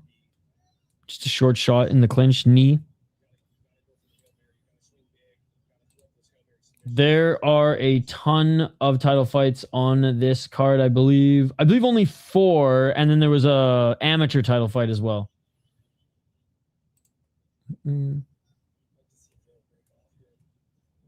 He doesn't have a YouTube channel. Yeah, he lurks till it's over because he's locked in. Diego's the real MMA fan. Dude, Diego, it's unreal. He'll pop in at the end of the weekend and be like, I watched. And I'm just like, dude, you're the fucking man.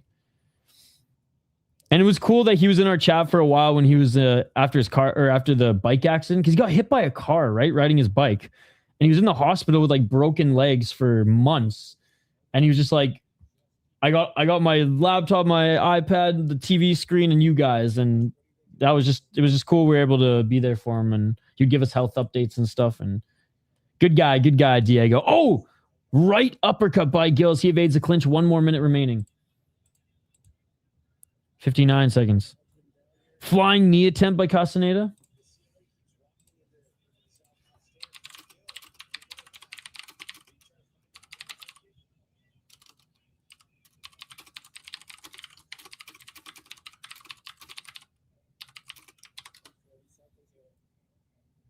$40 seconds remaining, dude. Castañeda, he's got that Mexican chin, man.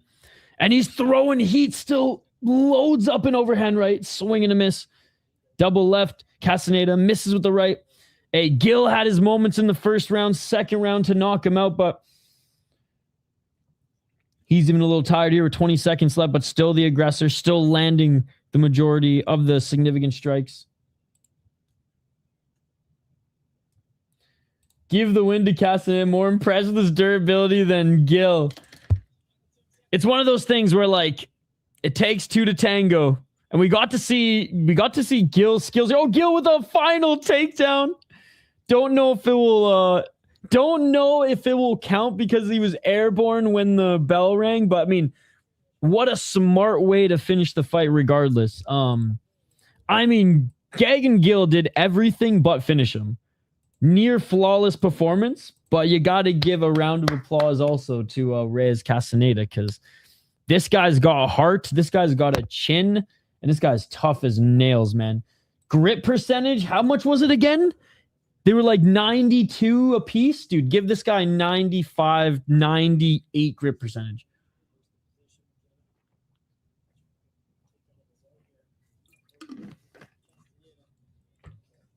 Gill kind of looks like Zoran Mandani.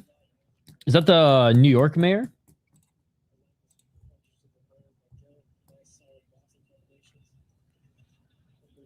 He looks more Middle Eastern than Indian, to be honest. What blood type, though? Time for a real fight. That seemed like a pretty good. I mean, it was a one-sided boxing affair, but blood was shed. Blood was shed.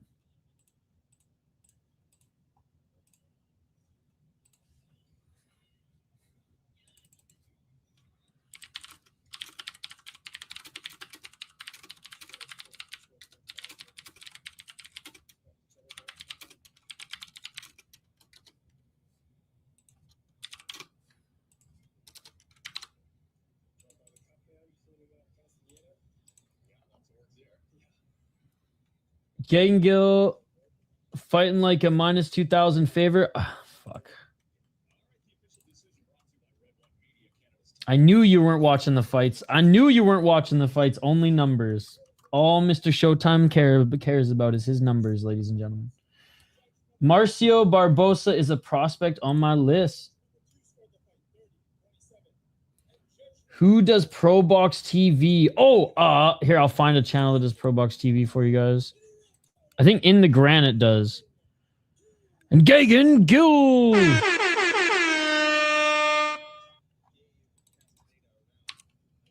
One judge gave Castañeda a round based. I have no idea. I said Gagan Gill looks more Middle Eastern than Indian. I'm on Barbosa as well. He had a nice He has nice patient striking. Someone give Castañeda the third. That's crazy. Yeah, I don't agree with it, but they gave it to him for toughness. What was I doing? I think In the Grand is covering Pro Box TV. I have to double check. It's so annoying that that it's not on Wednesday anymore. Was it In the Grand 617? Let's see. Oh, it doesn't look like he's live for Pro Box. Yeah, when it was on Wednesday, we used to do them, and they were great. Oh, no, I was saying he looks like Paulie, who does Pro Box TV commentary. Oh, got you. Oh, sorry, I missed this. That's why. Gill looks like Zoran Mandani. No, he looks more like Paulie, that BKFC guy. Okay, I know exactly who you're talking about now. Okay. So that one comment threw me off. I was like, what? All right. They even have a... Man, they're even putting up like pretty good cold opens now. They're quick little snippets, but not quite unified level. But anyways, we have our first of 4 title fights, ladies and gentlemen. First of 4 title fights. And Vancouver truly is a melting pot. So you're going to see a lot of Indians, a lot of Persians, a lot of Brazilians. And what I like about it is none of those motherfuckers are playing hockey. None of those motherfuckers are playing hockey. They are all fighting, ladies and gentlemen. They're all fighting, which is cool to see Vancouver as a little hub for all these guys. All right. Mauricio Barbosa, 1-0 as a pro. 5-0 in his last 5 fights, including amateur. He beat a 2-1 guy via duck to stoppage in his first fight. That guy hasn't done anything since. Before then, won the BFL amateur title. What a name. Featherweight. I was gonna say it's either from like Wales or America. 0-2. Okay, so he didn't beat many guys of note as an amateur, but whatever. He did. I guess Featherweight was the man of note, and he knocked him out in the second round. Jayden Martin, Liquid Steel, 3-1 as a pro, 4-1 in his last 5 fights. 3-0 in BFL. Has not been able to get a fight in 2 years. His last fight was against Christian Tremaine, before then beat Luis Guzman. Oof. And he beat a guy who was 8-27, Chester freaking Post, man. Chester freaking Post has 0 decisions. That's what we like to see, but holy motherfuck, somebody tell him to retire. Hopefully he did. All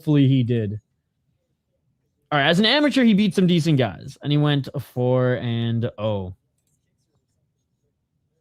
Holy. All right, Shane. Fuck. Fuck, Shane. Fought 6 months ago. Am I up 1, Shane, or what?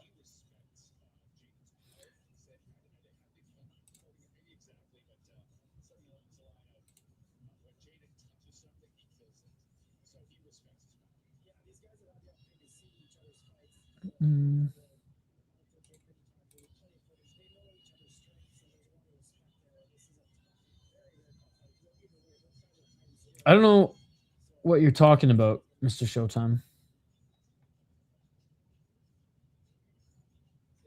Yeah, he's not Canadian. He's Indian, ladies and just like I'm not Canadian. I'm a fake Canadian.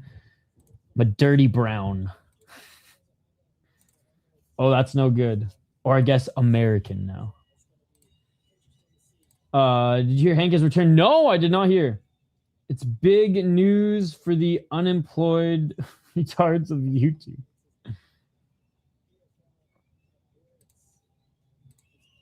She's speaking Barbosa. I'll go, you know what? I'll go head to head. We'll go with Jayden Martin. The last time I picked a guy who was on a 2-year layoff, he won, Shane, but I'm just not as bullish on the Liquid Steel. Yeah, I was just going to say, this is incorrect. He hasn't fought. He's probably going to lose.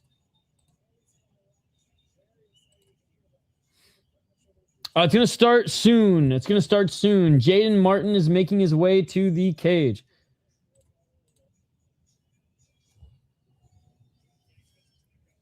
All I heard is that Hank was on Vinny streams talking about world events.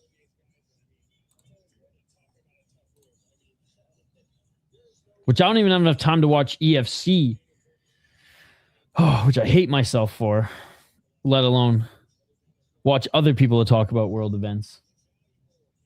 Unless it's fried MMA. Yes. Speaking of Hank. What's up, Hank? Good to see you. Good to see you. It's called UFC Fight Pass. I don't give a fuck if the decision's rigged! All right, Jayden Martin. Getting looked at by the cut man.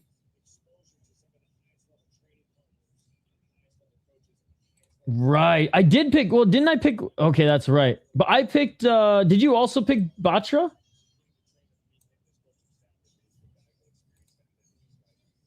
Did you also pick Batra? I'm just making sure. I trust you. I'm just making sure. Okay, okay. That's the one I thought I got you on. All right, all right. Well, then I'll go head to head. Yeah, I'll go head to head. Right, and then we both picked... Yeah, right. Well, then how are you up one if it's the only one we differed on? I picked Batra too.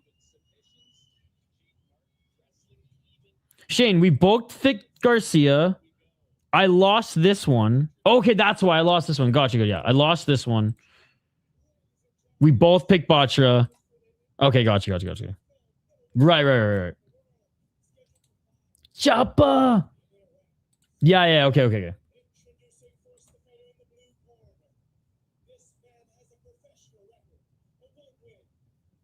Jayden about to win a hard-fought decision versus Mauricio, who couldn't even make weight. Hey, if Mr. Showtime says it, it's true because this man watches numbers, not fight. And if the numbers say that Jayden's going to win, then the numbers are always right, ladies and gentlemen. I repeat, only watches numbers, not fights. He's pretty massive, though. He is tall.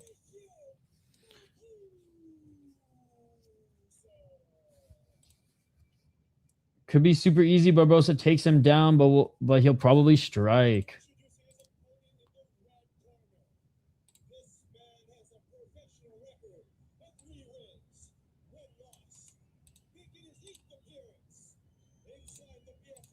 How much did he miss by?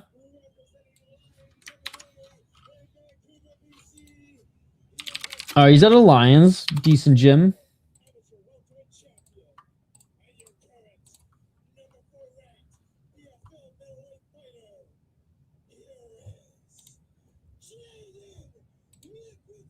Liquid Steel. Martin. Hell yeah, Shane. Hell yeah.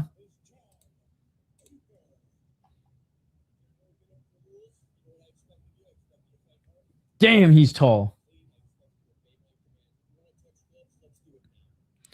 Bro, his shorts would be and one shorts on any normal size human. Activate A. Say Martin has sus nipples, looks like the gyno. Yeah, I was gonna say the same thing. Seth's like, I just wanted someone else to bring up nipples before me. Round one. Low kick. Oh, another low kick by Barbosa. He's so tall. His shoulders look like mine when abusing steroids. 441. Oh, nice 1-2 by Barbosa. Barbosa with another 1-2. Martin with another 1-2. Martin with the left. Martin with a couple shots to the body. Martin with the body shot. Martin just getting right in Barbosa's face. Body kick by Martin. Martin with the left. Martin with the right. Martin in the clinch now. Man, Martin being aggressive here early. 417. Left hand by Martin. Oh, Martin with the right.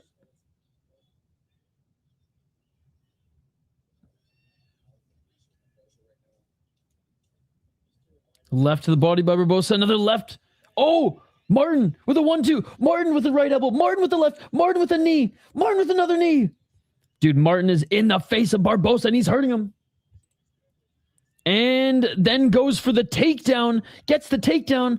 Only has one hook in. Can he get the back take? Does get the back take. Can't get both hooks in, so gets out of it. Oh, nice knee as Barbosa gets back up to his feet. 328. Foot stomp by Martin, and he evades the clinch. Oh, big right by Martin. Dude, his striking looks damn good. Low kick by Barbosa. High kick by Barbosa. Right hand by Martin. He's waiting too much for sure. Way too chill. Nice hook by Barbosa. But Martin, as soon as he enters the pocket, taking away the range from Barbosa. And Barbosa, yeah, not urgent enough. Oh, and he hurt him there. Martin hurt him there with the left. Martin hurt him there with the left. Barbosa on the back foot. Knee by Martin. Martin with the right. Martin with the high kick. Martin with the right hand. Oh, that cracked him. Barbosa's hurt. Knee by Martin. Martin tries to go in with the elbow. Martin with a shot to the body. Barbosa stumbling. Left by Martin. It's not a decision, Mr. Showtime. I think it's going to be a finish. I don't think it's going to be a decision. I think it's going to be a finish. Oh, Martin with the right.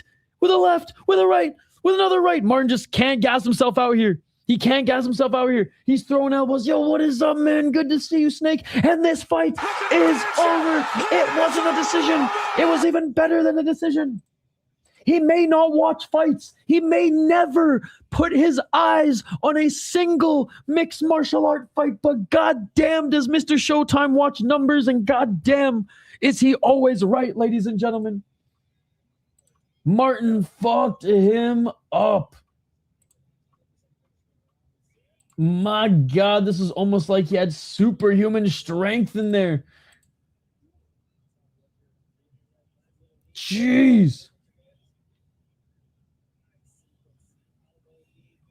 What's up, Chad? Saying it was a bullshit stoppage. We're looking at it again right here.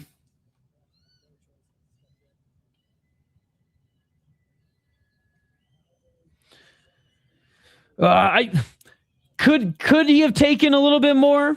Probably. The fact that he did not dispute it at all tells me everything I need to know about it.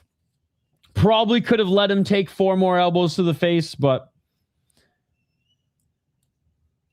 second standing TKO. The other one, definitely a little bit better. Not the best stoppage, but I don't think the fight was going to go past this round. I mean, he doesn't know how to fight. Literally called play-by-play. Jayden Martin with the win. Out on his feet. There's no point to give him extra CTE. My natty king, Jayden Martin. He looked frozen every time Martin pressured. Good stoppage. Barbosa didn't belong in there. Again, I disagree. Definitely belonged in there. Very good amateur prospect. Had a really good first pro fight. Had the size advantage. He just got out game planned, man. Sometimes if you get out game planned, it doesn't mean you're a bad fighter. Literally, Jayden Martin said, I'm not going to fight this guy at range at all. And he got up in his face every second. And Barbosa probably had never fought anybody who got in his face like a pit bull like that before, and it threw him off, clearly. Get that man on Contender Series. It's 4-1. I think there's some more deserving guys, but I mean, 185.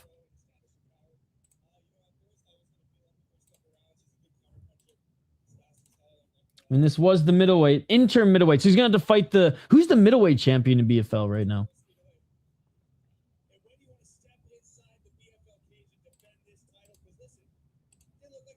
Oh, okay, wait. He's asking when you want to defend the title. So I guess Oh, and seems super respectful too. He's like, hey, I'll be down to come back anytime they want me back.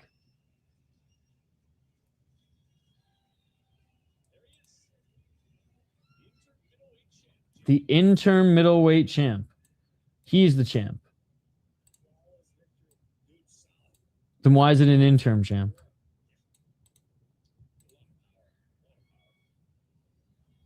He's 4-1. He needs more time and more fights on the regional. Gyno still sus. Hey, it's regional though. It's regional. Yeah, that's the thing. Maybe if he comes to the UFC, he might go full Basil Hafez. But for a war of a fight, I mean, or we could just see him against other title challengers on the regional scene too. But yeah, let's get him paid. Let's get him paid and get him at least one Contender Series fight.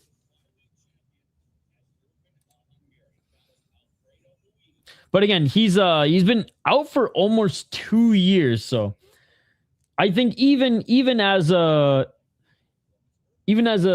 can to be crushed and or to put on a war, I do think he needs a couple more. Or at least one more at least one more within a calendar year. Jared Revel is the champ, I think. Okay, thank you. He hasn't fought in 3 years. It's like the longest interim champ. All right. Let's get to the next one. We have Alfredo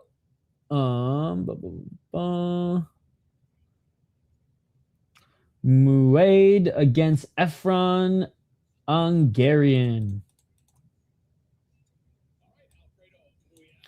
Alfredo Muaiad. By the way, shout out to the pacing on this card. Everything's just been like, they're not talking at all in between fights. It's wild. Alfredo Muaiad, he has a longer moniker than his actual name, and the only fighter whom I usually don't scoff at for that is the man who yields to no one, obviously Sexen. But Alfredo's 10-8, 2-3 in his last 5. Win one, lose one type of guy. 6 KO TKOs, 0 submissions, but he's lost 3 times via submission and 4 decisions. 4-1 in LFN. 1-2 in UAE Warriors and a 3-0 in MMA Fighter. Very original, very original. Beat Tommy Morrison and a loss at Samurai. No shame in that. At least he went to a decision with him. Beat Nicholas Sandoval, which, hey, honestly, he ain't anything special, but like he's an okay regional fighter.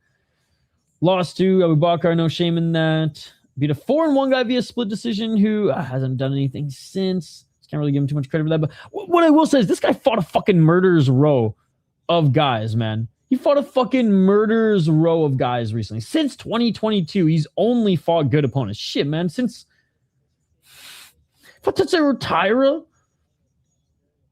Bro, not even his whole career.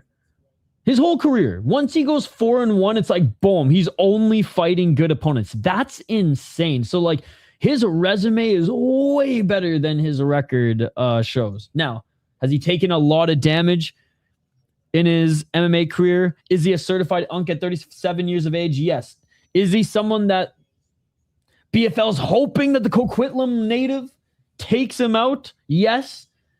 But he's no slouch, ladies and gentlemen. He's no slouch. 4-1 for Erfan. Sorry. Jeez. 4-fight win streak. All in BFL. Knocked out a pretty good Jose Vasquez in his last fight. And before then, just gave him, like whoever BFL could offer him.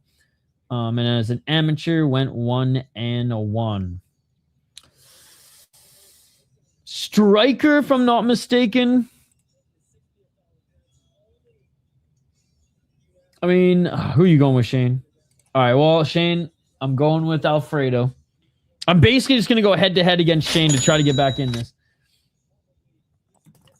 Erfan almost made the prospect list, but I want to see a little more. Dude, that's totally fair given that he hasn't really fought any notable names yet other than Jose Vasquez. Everybody else, like, he was supposed to beat, and like, I mean, if this guy didn't have as Mexican of a chin as he did, he probably would have knocked him out too. But pretty creative striker, decent speed. I've liked what I've seen so far. I just always remember looking at Alfredo Muaiad's record and being like, I'm just always surprised. And he's only been knocked out once. He gets submitted, but he's only been knocked out once. Picking Alfredo, let's go. We were tied after the last fight. Oh, yeah, that's right. Jayden did just win. All right, well, I'm still going Alfredo, Shane.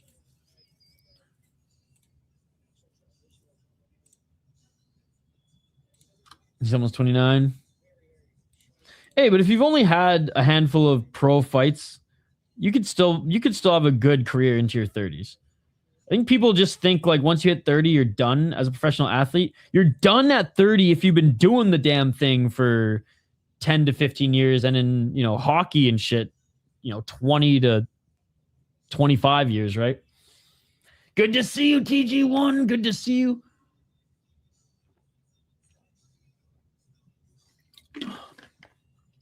I say that in all sports, man. Like, there's a few hockey players too who just like have played a ton of regular season hockey and who haven't been injured, and those are the 38-year-olds who are still putting up point per game in the National Hockey League. I've seen guys who've retired at 28 who have been not superstars, but very, very high output offensive players, and then they just keep dealing with injury. They lose the speed, lose the skill because of surgeries. Like, every time you get a surgery, it fixes the problem, but puts you behind a little bit as far as your recovery time. Like, and one of my clients is a former professional athlete, and he had to retire before he even went to college, or before, I shouldn't say that, before he played high level after college, we'll say. He had to retire. He had opportunities to play high level sports and pro overseas, and just like couldn't because of injuries throughout high school and like in his early 20s. So I can only imagine fighters too. Because you're right, it's not always about age, but about damage and wear and tear. Unless you're Jordan Min, who had his first fight at 12, or like a flyweight with a decade-long career, 30 should not. Yeah, exactly. That's what I said. Certified unk, 35 years of age. But sometimes we see these unks, man, who come in 33 with like a 4-1 record, and it's like, okay. Either we're like an athlete in a non-combative sport before.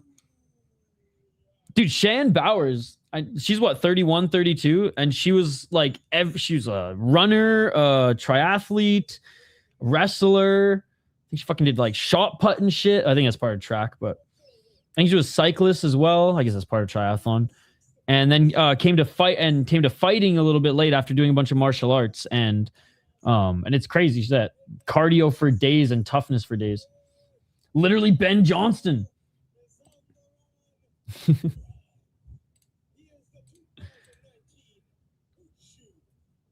2019 Wushu champion, bro. We only will hear announcements like those on the regional. Oh, it gives me goosebumps. It sends me back to like old school UFC, old school MMA, when they actually cared about the martial art.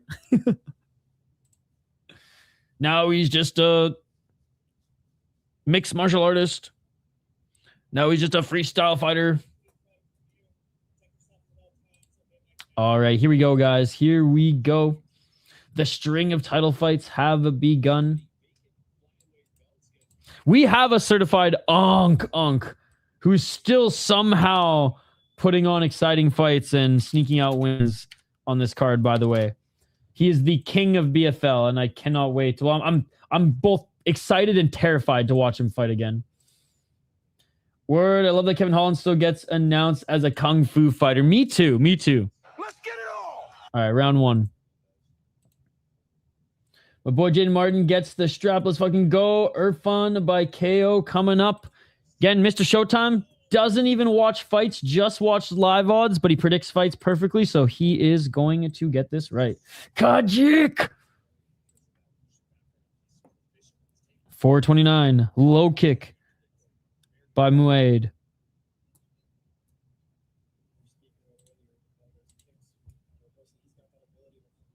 Muaiad missing with the low kick. Ahangarian misses with his left hand. Oh, a nice 1-2 by Ahangarian. I don't believe you. I don't believe you. Oh, nice left hand by Ahangarian. They said he's unpredictable 3 times in a row. He's unpredictable. He's unpredictable. He's unpredictable.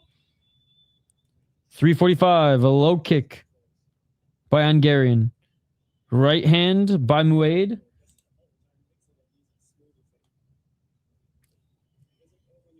My hometown promotion, love these guys. 330.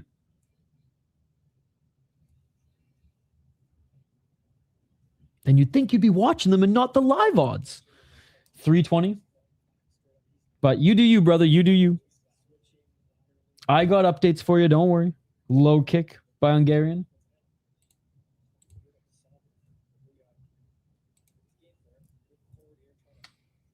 I don't know if he's unpredictable or not. Ooh, nice. Oh, nice left by Ahangarian. Caught the leg there. Back up to his feet is Muaiad. Muaiad gets a nice takedown. Damn. Rolling, and probably shouldn't have rolled that second time. I think he was trying to grab that right leg of Ahangarian, but Muaiad puts himself on his back. Half guard. Trying to scramble out of this is Muaiad. Oh, Muaiad eats a big right hand by Ahangarian. Ahangarian re-enters, lands another big right hand. That hurt Muaiad. Muaiad hugs the body.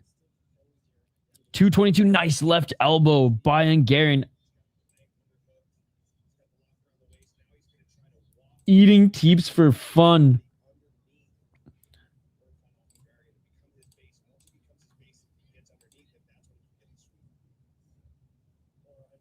$204, still in the top position is Ahangarian, right knee planted.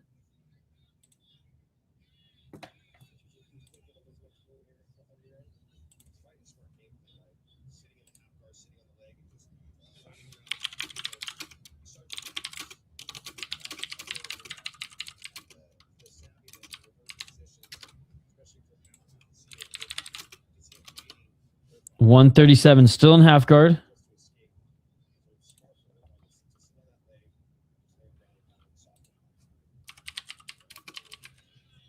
Oh, nice job getting into side control. Actually, I don't even know if his right leg is free yet, but he doesn't give a fuck. His knees planted, postures up, putting his left arm on the neck of Muaiad and just continuing to sock him with big right hands. Great work, and now settling back in half guard.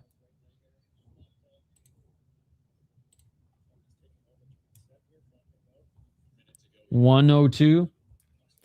Back up to their feet. Is he gonna get the KO? Like Mr. Showtime predicts? Dude, Mr. Showtime, he's always right, bro. He's gonna knock him out. 52 seconds.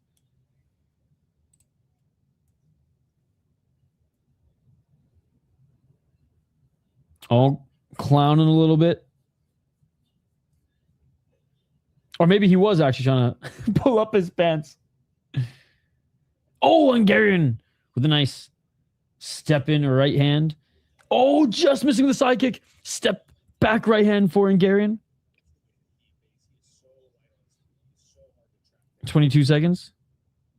Very good footwork by Ahangarian. Gets hit with a big right hand, though, by Muaiad.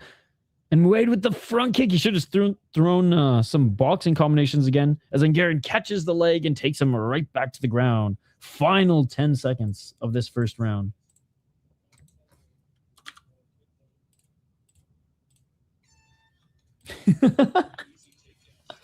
What a shitty horn. There's no way they bought that from Canadian Tire, bro. That is a Walmart horn. they would have brought it, if they would have bought that from Canadian Tire, it would have had a little bit more balls to it. It would have had a little bit more base to it, bro. That is some Walmart ass shit right there.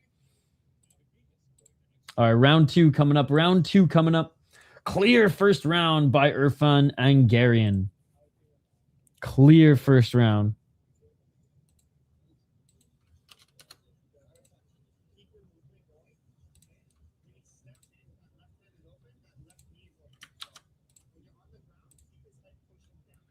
Ahangarian wearing it though. 1-0 Erfan. He got clipped in there. There was a good right hand at the end of the round.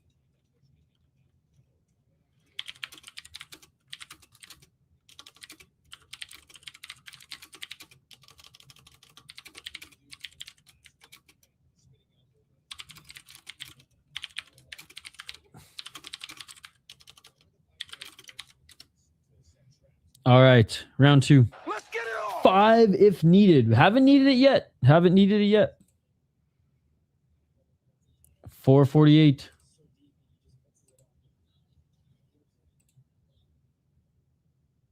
Low kick by Muaiad, and Ahangarian to the counter left and almost throws him back down to the ground. And now cut under his right eye is Muaiad. Oh, blood splattering everywhere on this friggin' soft mat. This ain't that coarse mat. This is not going to just like absorb the blood on the surface like sandpaper. Oh, they each land a huge right hand, but Muaiad still has some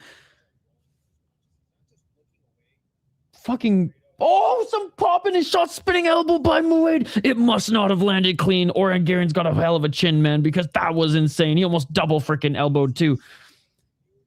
Muaiad, man. Oh, he did hit him because he's cut. He won 100%. Oh my God. Big right by Ahangarian. Big left by Ahangarian. Ahangarian hurt him with the 1-2, knees him in the gut and takes him to the ground. 340. Is he half Armenian or maybe Armenian from generations ago? Perhaps his family is Armenian. I mean, Vancouver's a pretty big melting pot of a city. 325. And he's from Coquitlam. I think he hurt him with the knee. Oh, man. Cut on his right eye is Muaiad. Good to see you, Night Elf. Oh, another left elbow by Ahangarian. More left elbows. Can he get the crucifix here? He's trapped that right arm. All right, gets out.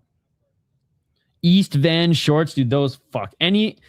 Anybody from Canada knows you got the fucking East Van shorts on. That's hard as fuck, dude.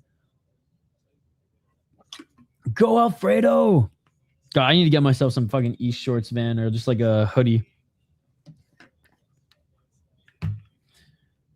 Oh, blood just pooling out of the side of Muaid's head, dude. It is a puddle of blood right now. Muaiad, though, tough as nails, still trying to get back up to his feet. If this was real MMA, if we were allowed real MMA, yes, I criticize fake MMA even in Canada.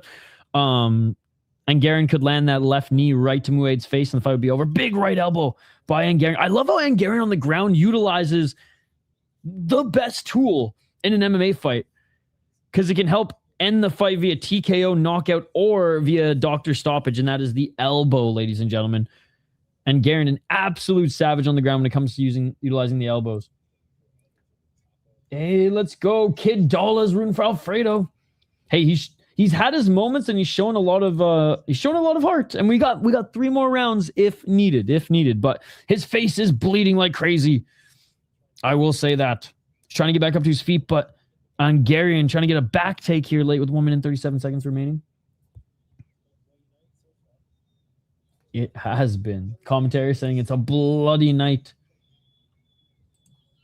It definitely has been so far.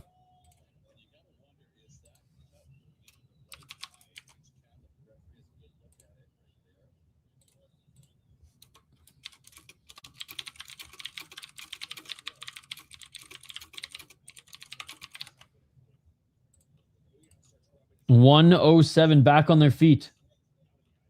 Martin won, you idiot. Alfredo's my coach. He's a big athlete in Chile. Oh, and he just got taken down. You know what I said about your coach? I said he has one of the most underrated resumes out there, given who he's fought throughout his career. His record does not tell the whole story. And even in this fight, he's had some moments, but Ahangarian has just been too much, and I think hurt him too much on the feet where the takedowns aren't coming easy. And any little mistake Muaiad makes, Ahangarian is taking advantage of it. 22 seconds? By the way, this guy was calling me idiot earlier. That's why I threw back at him. He was spamming the chat. And I was clearly reading something else. And then got really angry when I didn't read his spams. Final seconds of the second round. Ending on top is Ahangarian. I don't know if this goes another 3, but we have the third coming up, ladies and gentlemen. It seems like Muaiad's starting to fade. Taking more and more damage on the feet. Bruised up under his left eye, cut on his right side. That knee to the body really hurt him on the way down.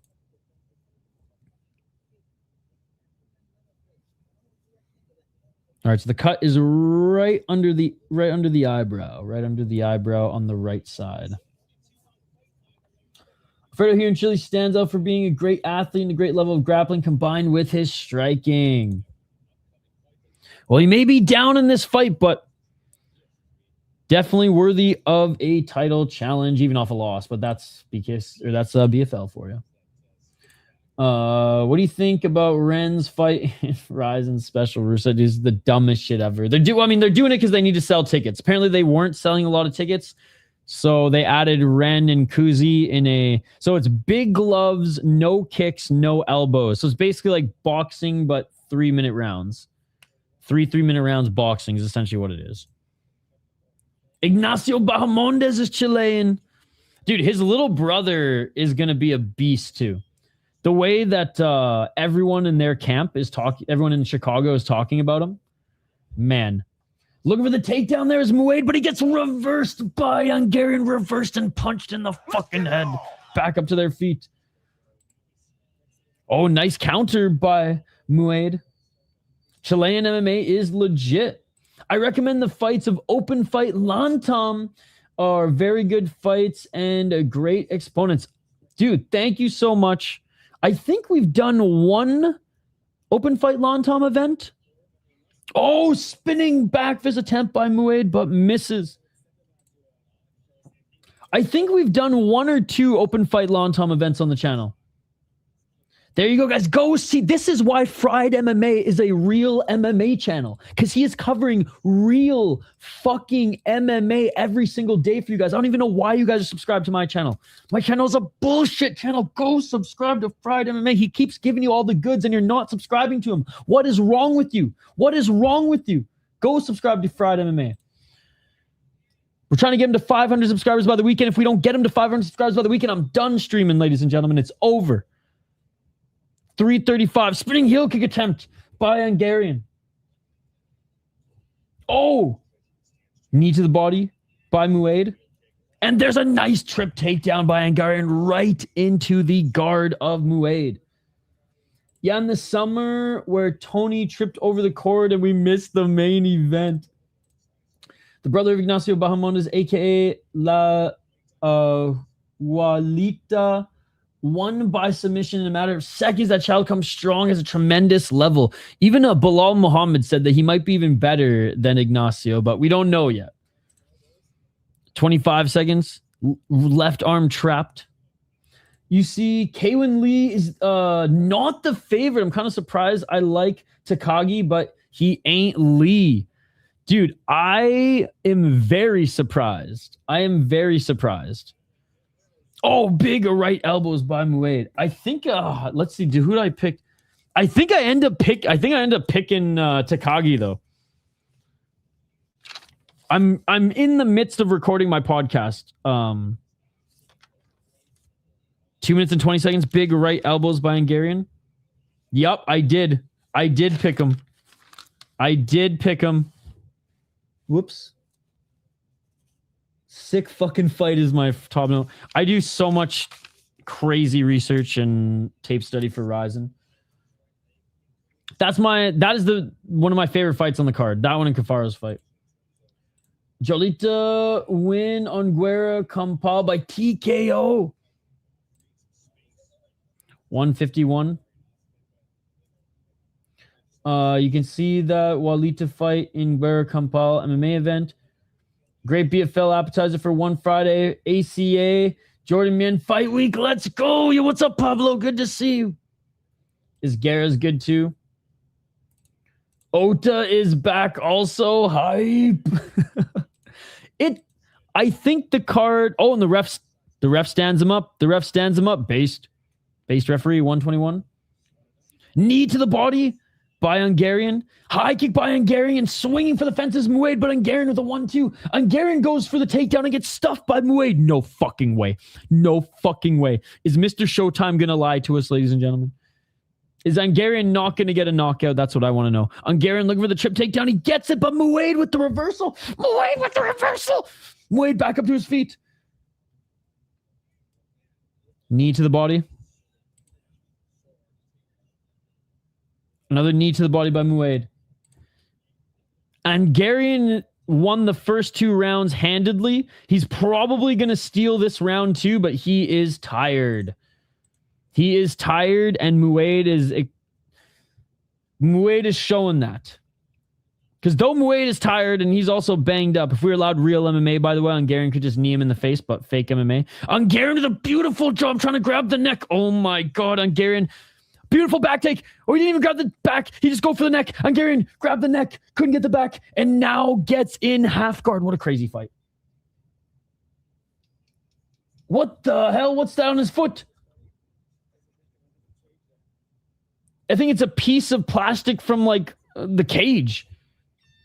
And that is it for the 3rd round. All 3 rounds are going to go to Hungarian. But Muaiad definitely looking good at the end, or definitely had his moments in that round. Like, he didn't win the round, guys, but he had his moments in that round. He made it so it was harder for Hungarian to get the takedown. Unless he knocks him out in the final 2 rounds, he's losing the fight. This is a good fight. What's up, Jeffrey? I don't think it's duct tape. I think it came from either like the BFL logo or something on the cage. Not really. He's an okay kickboxer, but he hasn't really proved himself in mixed martial arts. Matt covered in so much blood from all the previous fights, and the label is peeling. The ref threw it out. Regional MMA, ladies and gentlemen.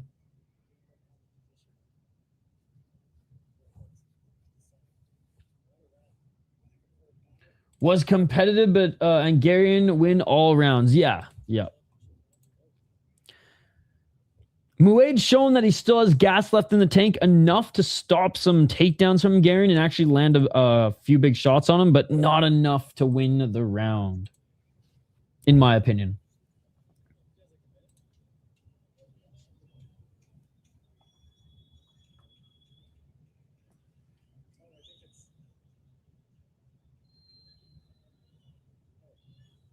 And they're taking their sweet ass time here. What's going on? Wait, what? Huh?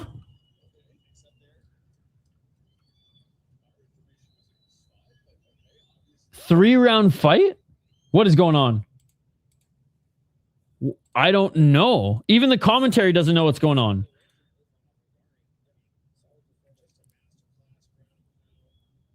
No title? Was there a weight miss? Why? Yeah, but why? Yeah, there was a vacant title. Bro, even the commentary is confused. So this isn't just us.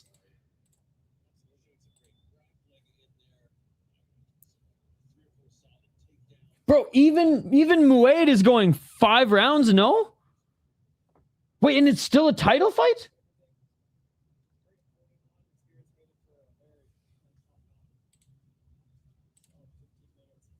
No, dude, they've usually had 5 rounds. Dude, Muaiad's being like, yo, I want 5 rounds. Bro, you know what? Erfan's lucky that Muaiad didn't get 2 more rounds, bro. Siraj is pissed too. Well, I mean, Siraj is is Erfan's boy, so. Dude, this is insane.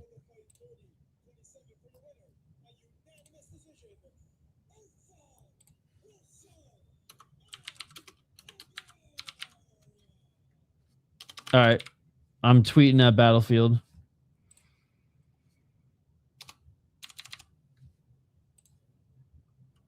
What? Like, I always thought they were 5 rounds. I don't remember BFL being 3 rounds. I know A1 combat is 3 rounds. They saw him getting tired, so they said, honestly, though, honestly. Whose fault is this? I have no idea. Yeah, I mean, Erfan was up 3 rounds. His game plan could have been to go late.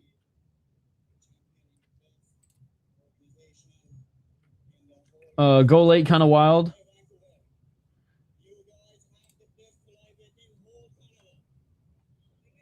Why would one belt be for 5 rounds in the next 3, right? I don't know. I don't know. Maybe this is a new rule in BFL and they just haven't updated anybody yet, but that's crazy that they didn't even update the fighters.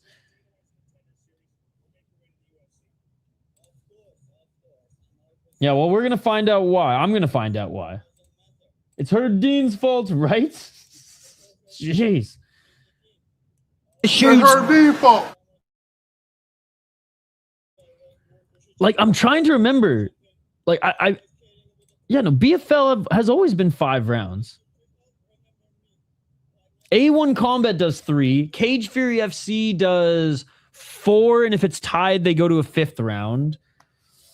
Ryzen does 3. Deep does 3. Yeah, but Tapology doesn't know what the fuck they're talking about.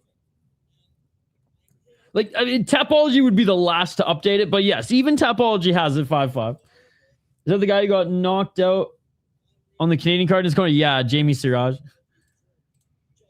Yeah, in fairness, like, Tapology would be the last. You know, yeah. They would be the last, but still.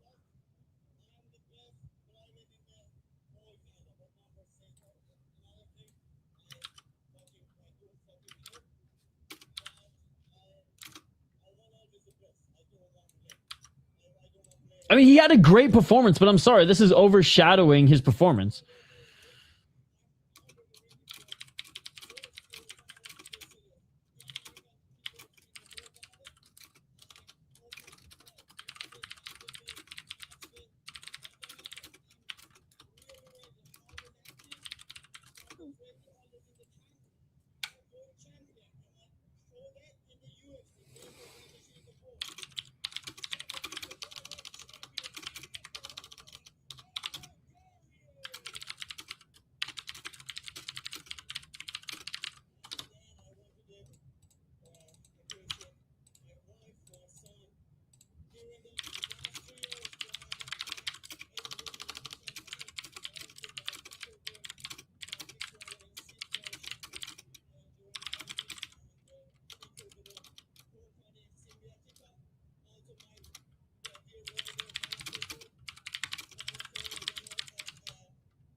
Yo, Friday MMA, stop bringing up your goddamn Twitter account. I don't give a shit about your Twitter account.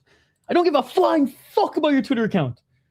Now that you're a real MMA YouTuber, I don't give a fuck about your Twitter account. I'm still going to follow your Twitter account. I'm still going to share your Twitter account. But we are growing your YouTube account because you're a real MMA YouTuber. And someday, when you take over the space, I will be able to sleep. Someday. Might be Afghan background. Was this the last 5 rounder? That's what I want to know. That's what I want to know. I thought he was from Canada, but I was wrong. I was wrong. Someone said Armenian. Someone said Indian. I have no idea. I have no idea. Erfan won. Erfan won. But it was a 3-round decision when we all thought it was gonna go 5. And again, I'm not going crazy here, chat. Like there are some regional scenes that do 3-round title fights, but we've covered so much BFL, and I'm positive it's 5 rounds, or it was. I'm positive it was. Last name sounded like another fighter I've seen. He sounded Indian. Hey, what's up, Nathan? Good to see you. Bro, I went to high school with Bernie Liu, and I blazed with him every day. 420 smoke him if you got him. Bro, let's go, Nathan. He's a year older than me, Bernie Liu. Yeah, dude, he lost his fight 29-28, but he won the first round on all the judges' scorecards, and he actually really good in that fight. It was a competitive fight. Lost the second and third round, but it was his second pro fight, and he was against a pretty good opponent. So yeah, yo, tell him the City Life Project tells him to keep up the good work. Yes, Jayden Martin won. Jayden Martin won. He won and absolutely dominated. I DM'd Bernie a few days ago, wishing him blessings. He said, best of luck. He responded right away. He's like, thank you so much. That is awesome. Yo, shout out. Even in a loss, shout out to Bernie Liu. He had a good performance. If there's one thing you can tell him is bro, don't forget your fucking mouth guard next time. Bro's mouthpiece fell out like 8 times. I'm surprised the refs didn't take away a point. No problem, Treehouse of Horror. No problem. Dude, that is so cool. Nathan, I'm from Vancouver Island originally. I've been living in Minnesota for years now, but originally from Vancouver Island, born in Campbell River, fucking grew up in Nanaimo, went to the University in Victoria. You know the drill. I'm following Bernie's journey. I was very close to them in high school, and we continued talking, but didn't hang out as much. But yeah, we're still close. That is awesome, dude. That is awesome. I mean, I don't think that's a stretch. That's a stretch. My chat was annoyed with the mouthpiece thing, as was I in the moment. It was kind of fucked. But that's definitely not why he lost the fight. Definitely not why he lost the fight. All right. Oh, we're doing a fight companion right now, man. I'll get to it when I get to it. Again, you're the Real MMA channel. Everyone should just be going to your channel to watch it. Guys, go check out Fried MMA to see the comeback.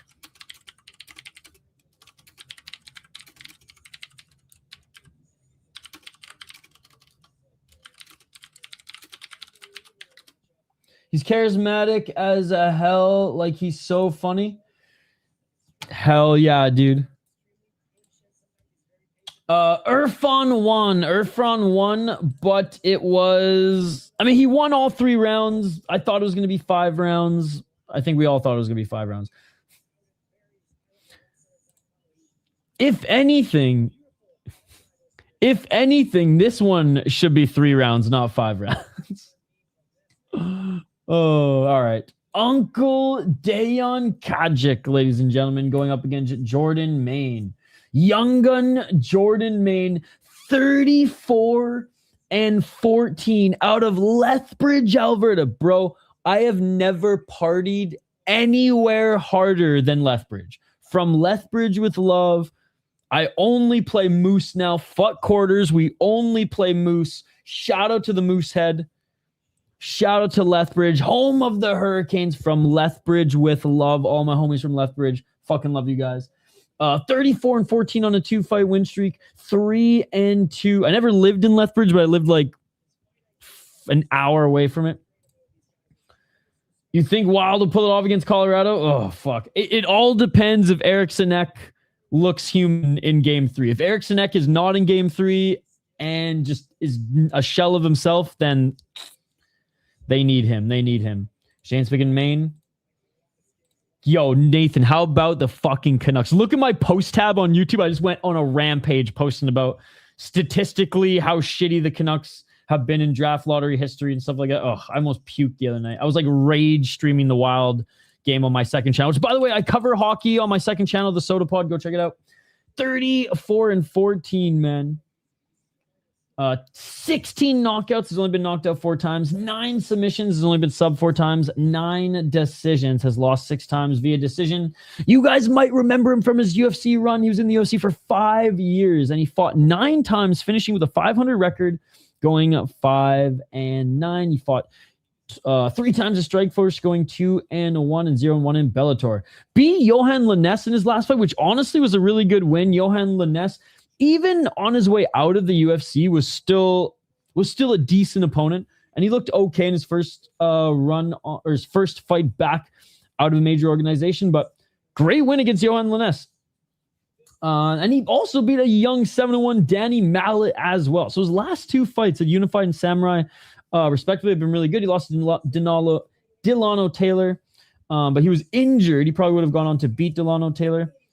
And his only he lost to Jason Jackson, Bilal Muhammad, beat Eric Silva and Alex Morono. To be honest, Alex Morono back in 2018 was actually still pretty damn good. So, fuck, man, in the last 10 years, Jordan Main actually doesn't have a bad record. It's just, yeah, he has been. He fought last year and he fought this year.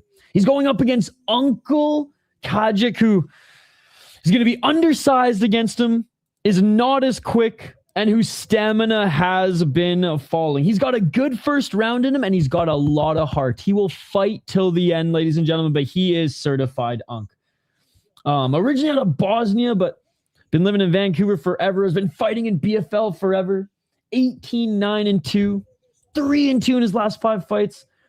And he won the fucking championship against Zachary Powell. I don't think anyone thought he was going to beat Zachary Powell, but he won the fucking championship. It was a war. It was a war. And then it was a sloppy. They were both gassed, and he got it done. Lost to Danny Mallet. Oh, that one was tough to watch. Beat a 500 guy. Yeah, and he lost the title to Mac Larson. What's crazy is he defended the title for a long time, 2019 to 2022, against up-and-comers. Up-and-comers without a lot of experience, but up-and-comers. Didn't fight for a while, for a few years, due to probably just age and world sickness, and probably just couldn't get a fucking gig anywhere else. And this is his fucking league. Came back actually in Samurai because BFL wasn't operational for a while. Oh, Kajić just tagged him with the left hand. They're just throwing in the puck right now, round 1. Anyways, I'm going fucking Kajić. I'm riding with Unk. He's got 1 round in him, but let's hope that's the round to take out Jordan Main. Dude, it's actually crazy how good he's still been later in his career. Jordan Main, haven't heard that name in forever. 425. Dude, I hear you. I have a few friends in the hockey world who some had a cup of coffee in the NHL, but a lot of them played pro level, and it was just fun going and watching them. And then I have 3 friends from Minnesota. Now, I didn't grow up with them by any means, but I have 3 friends from Minnesota who are in the UFC now. So it's it's crazy watching them fight. But definitely not as close with them as our boy Denial, who grew up with, I think, 2 of them. 348. Oh, just missing with that left hand was mean. Oh, Kajić cracked him. Kajić cracked him with the right hand. Kajić cracks him with the right hand. Main's hurt. Kajić takes him to the ground. Trying to finish him on top. 333. Yo, what is this fucking man made of, ladies and gentlemen? Main got really low hands. Oh, 325. Kajić.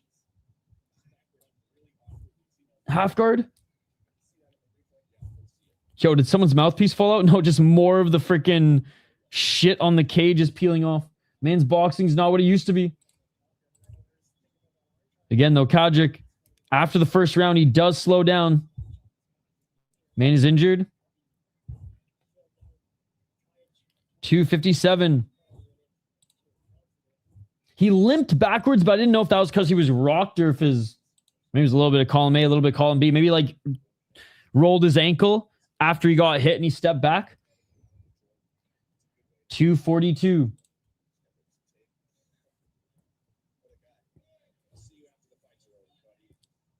Kajić. Trying to pass.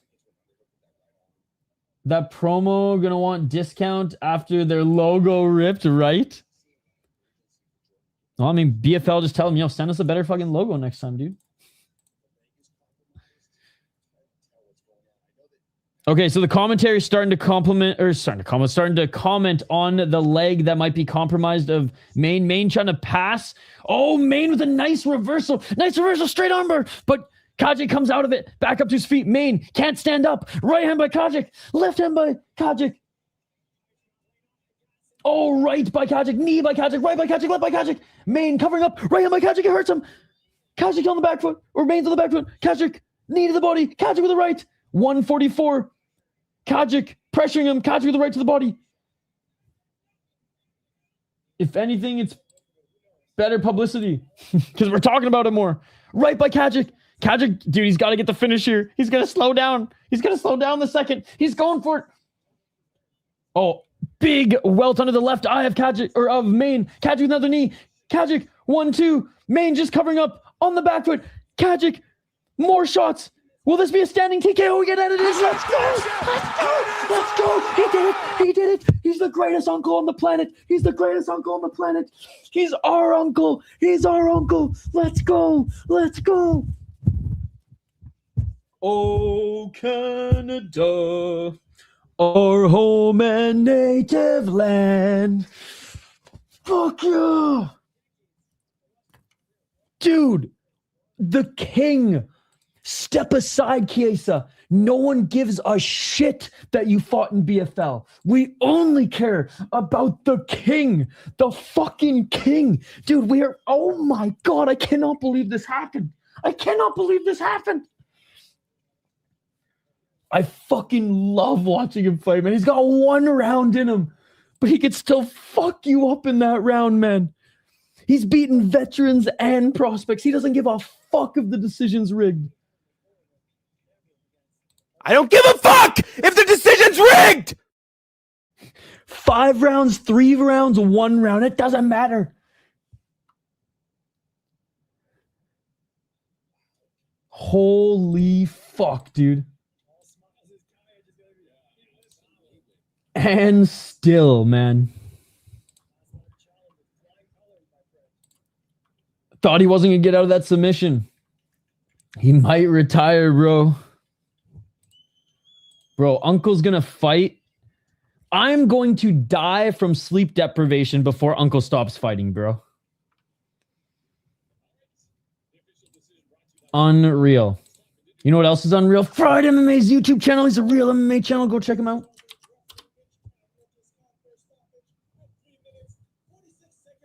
This is why no one will give me a sponsor, because I just shout out the homies too much. And the sponsors would be like, what the fuck? I can't believe he won, dude. And fucking still, man. And it's crazy because, like, Jordan Main was beating pretty good guys in his run, man.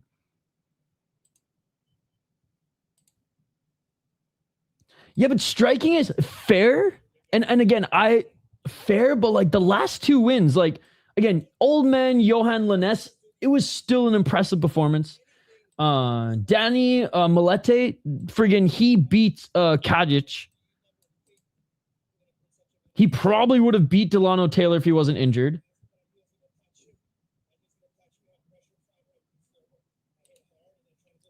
Definitely looked older and slower, but I mean, he's going up against Kajić here. I mean...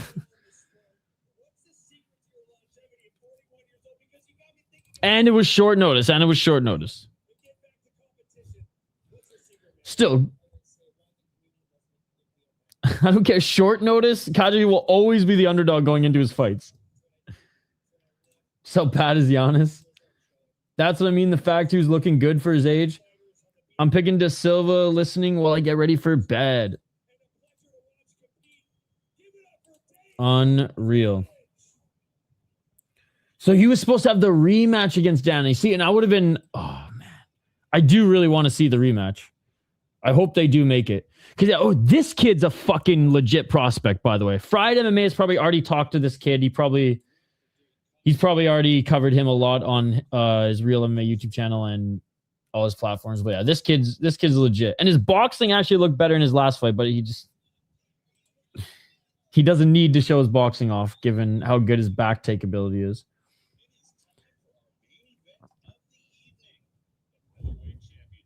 I am annoyed that this fight fell through as well, guys. I love watching my boy Ali Wasik fight.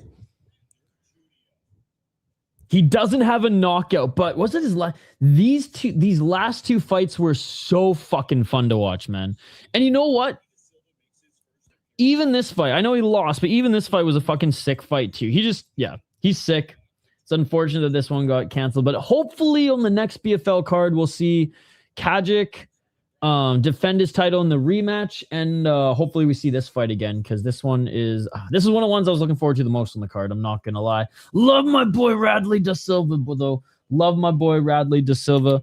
And he had, well, you know, we're just gonna get it. We'll get into it.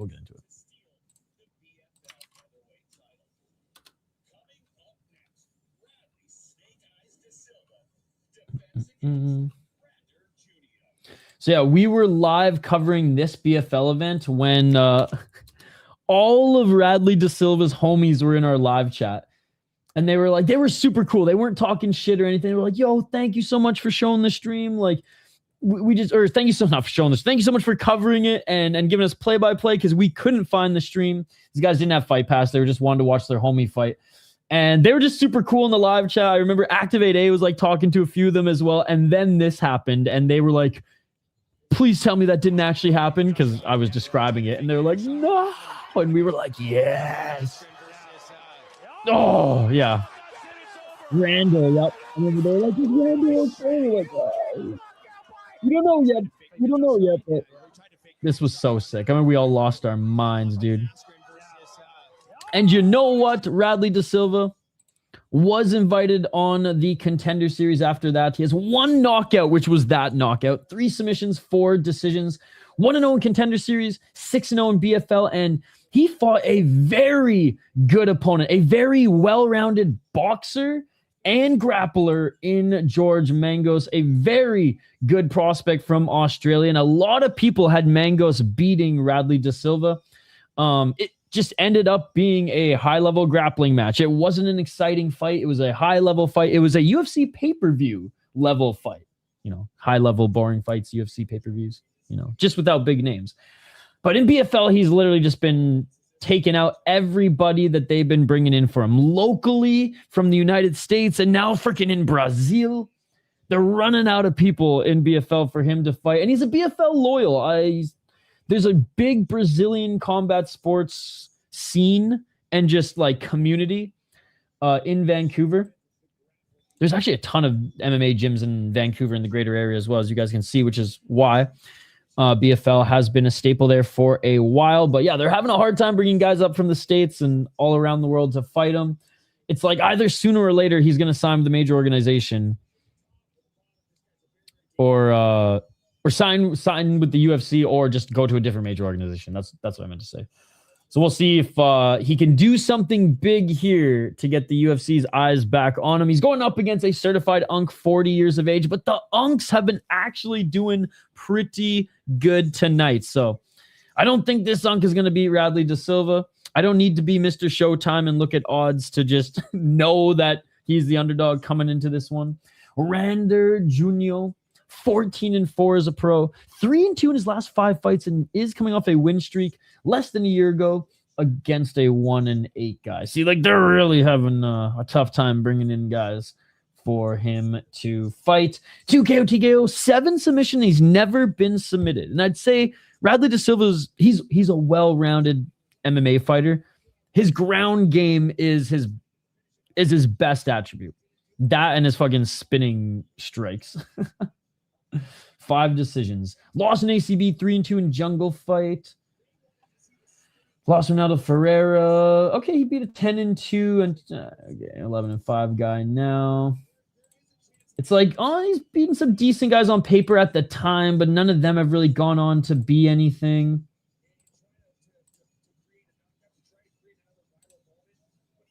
He lost to Islam Makhachev on M1 Global, and he went the distance with him, all right? This is his claim to fame, is he went the distance against Makhachev back in 2013. I mean, he's got the beard. I should have known. What are some of the other guys that he's fought? So he went 1-1 before fighting for the title. And actually looked really good against the Dragon. Got a really good choke. This fight was just a different weight class. And then, yeah, this is in Rise. For some reason, I thought this was in BFL because I have seen John fight in BFL before. Okay, so won a Rise title. Comes over to BFL. Beats a 5-3 guy. Fights Maxime Soucy. How's Maxime Soucy doing these days? Oof. Hasn't recovered. And then beating 11-5, 6-0. Drake Randall, who's pretty good. Drew Brookenshire, who he was able to take out pretty easily. And then George Mangos, who was his best opponent yet. And yeah, it was some people I think were arguing that it could have been a split decision. I was fine with it being a unanimous decision. But I kind of figured, I was like, Dana's not going to sign him. And he didn't, unfortunately. Islam Makhachev took Rander's random. Why is there 70 people in his corner?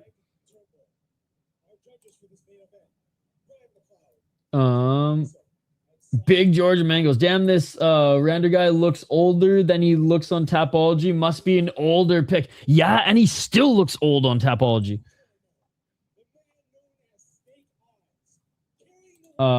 Maine had his first amateur fight at 12 and lost, and then he won his next 3 at 15, 16 before turning pro at 16. Damn, okay, so you are right. He is 80 in fight years. Does Silva should end our night early? Silva needs to get a finish if he wants to get to the UFC. Yep. Oh, man, yeah. See, he looks old here. He looks even older in the cage. And I get it. Some Brazilians at like 30 look like 50. I get it. But like, man, this guy's 40. And he looks his age. I wish you could say his last win was as good as Mean, but it wasn't. It wasn't. So I knew there'd be some canceled fights on here because I was like, 9-fight main card. 5 title fights.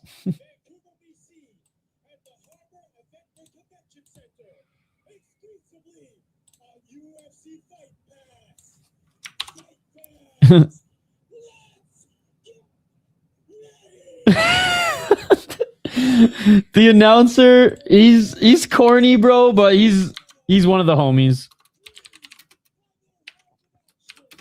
I mean, he's my main source for and connection to what's going on in BFL. And he does watch the channel. Wow. He does a little something different every time. One time, I think he even threw the mic on the ground and it bounced back up and he caught it. He's sweating everywhere. Hope it's a quick finish. UAE Warriors starts in 9 hours. Oh, dude, that must mean one championship starts in like 5 hours, 6 hours. I really don't think I'm sleeping tonight.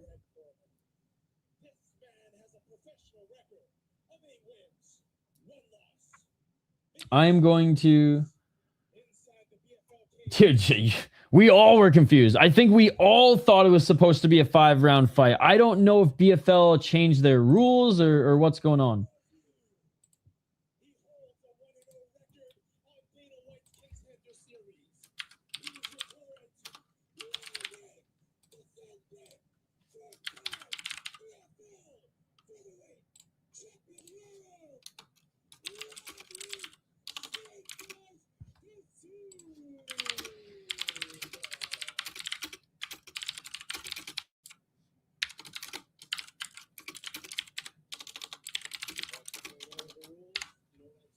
So yeah, I'm gonna ask him about the freaking 3-round to 5-round. He said no mas, and they listened. Yeah, pretty much. He said, I don't want any more rounds. He's like, this guy's coming back. I don't want any more rounds. And they went, all right. Even the coaches and fighter didn't even know that the fight was done. That's what's crazy. All right, but I think BFL is setting Radley de Silva up here with maybe a highlight finish. We'll see. So this one's 5 minute rounds. Oh, and Radley de Silva looking for a fucking cartwheel kick. Oh, elbows by de Silva. A couple to the back of the head there, but Junio looking to take him to the ground. Junio trying to jump on his back. Right hooking for Junio. 30 seconds remaining. Or 30 seconds in. All to the back, bro. What? 420. Junio trying to drag de Silva to the ground. De Silva just too big, bro. He's just too big, and de Silva gets almost on top of him here. Okay, he does. Now on his back is Junio, and de Silva with a big right hand. De Silva with another right hand. 407.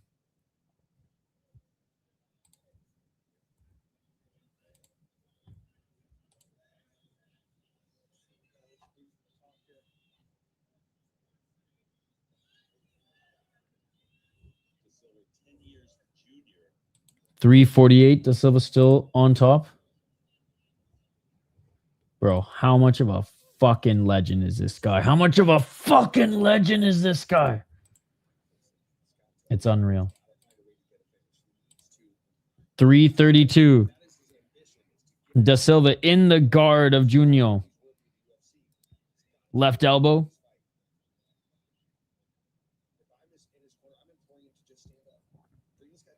Commentary, I think it's Chiesa saying that if Fuse in Radley de Silva's corner, you just say stand up.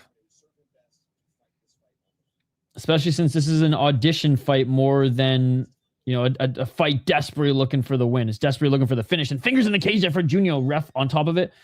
Junio looking for the single leg. If we had real rules, if we didn't have fake MMA at the UFC level and at the BFL level, if it wasn't unified rules, trash, fake MMA, then Radley de Silva could just land grounded knees here and the fight would be over.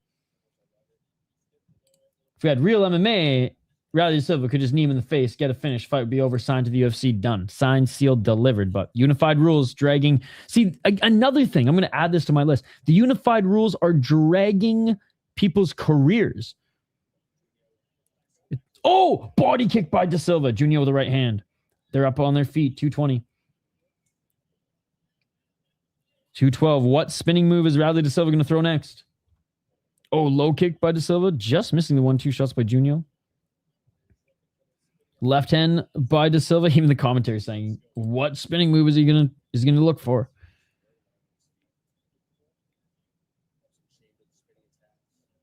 Walking forward is Junio, whatever. Knee to the body by de Silva. Oh, nice counter right by Junio. And a big right by de Silva, and that hurt him. That fucking hurt him. We heard the crack and a couple shots by de Silva, and it is all over. He cracked him, ladies and gentlemen. Oh my God, he is out, bro. He cracked him. They're showing 5 rounds for this as well, just for it to be 3. Oh my God. So did you hear the connection? He cracked him. He went down, and I think he was already out, or at least almost out, half dazed. And I think those extra shots just were a lot more damaging than they seemed. Yeah, he was out cold, bro. The ref didn't see how out he was because he was hanging forward. Damn. All right, well, there's the statement he needed. It was against a 40-year-old, but what are you going to do? You're going to take the fight you're going to get. Did you hear that, though? It's not like this arena's mic'd well either. I think it was a left. Was it left? Let's see. It was the right. Oh, yeah. He knocked him out cold with the right hand. Holy fuck. I thought it was maybe a left hand, but no, caught him with the right. This camera angle right above it caught it all, bro. Well, Shane, you won the beer bet. Even though I was picking Radley de Silva as well, you won the beer bet. This was a fun one. Had some upsets, had some really good fights, honestly. It was a really good card despite a lot of cards being canceled. Sorry if I was a little cranky or just like on edge earlier, guys. I literally like worked out. I've been so busy just with work and bullshit this week. It's been one of those weeks. Fucking, I've just been like go since this morning.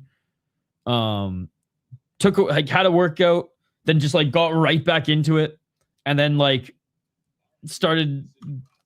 I was on a roll, and then I look at the clock and it was like 15 minutes till the stream starts. I was like, fuck. So I was just a little frazzled anyways. But once I settle into these things, it's just watching fights with the homies, and you guys always make my day better anyways. And still BFL Featherweight Champion of the World.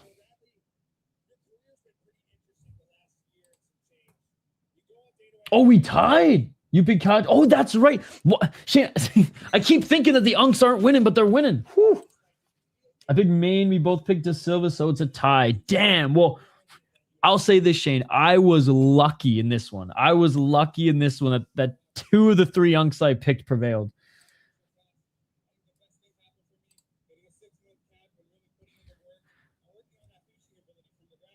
So De Silva saying that, maybe this was the best thing that happened to me. I got to have a full 6 month camp where I got to train my finishing ability and ground and pound finishing techniques. He says, whether it's now or later, we know where I'm going to end up.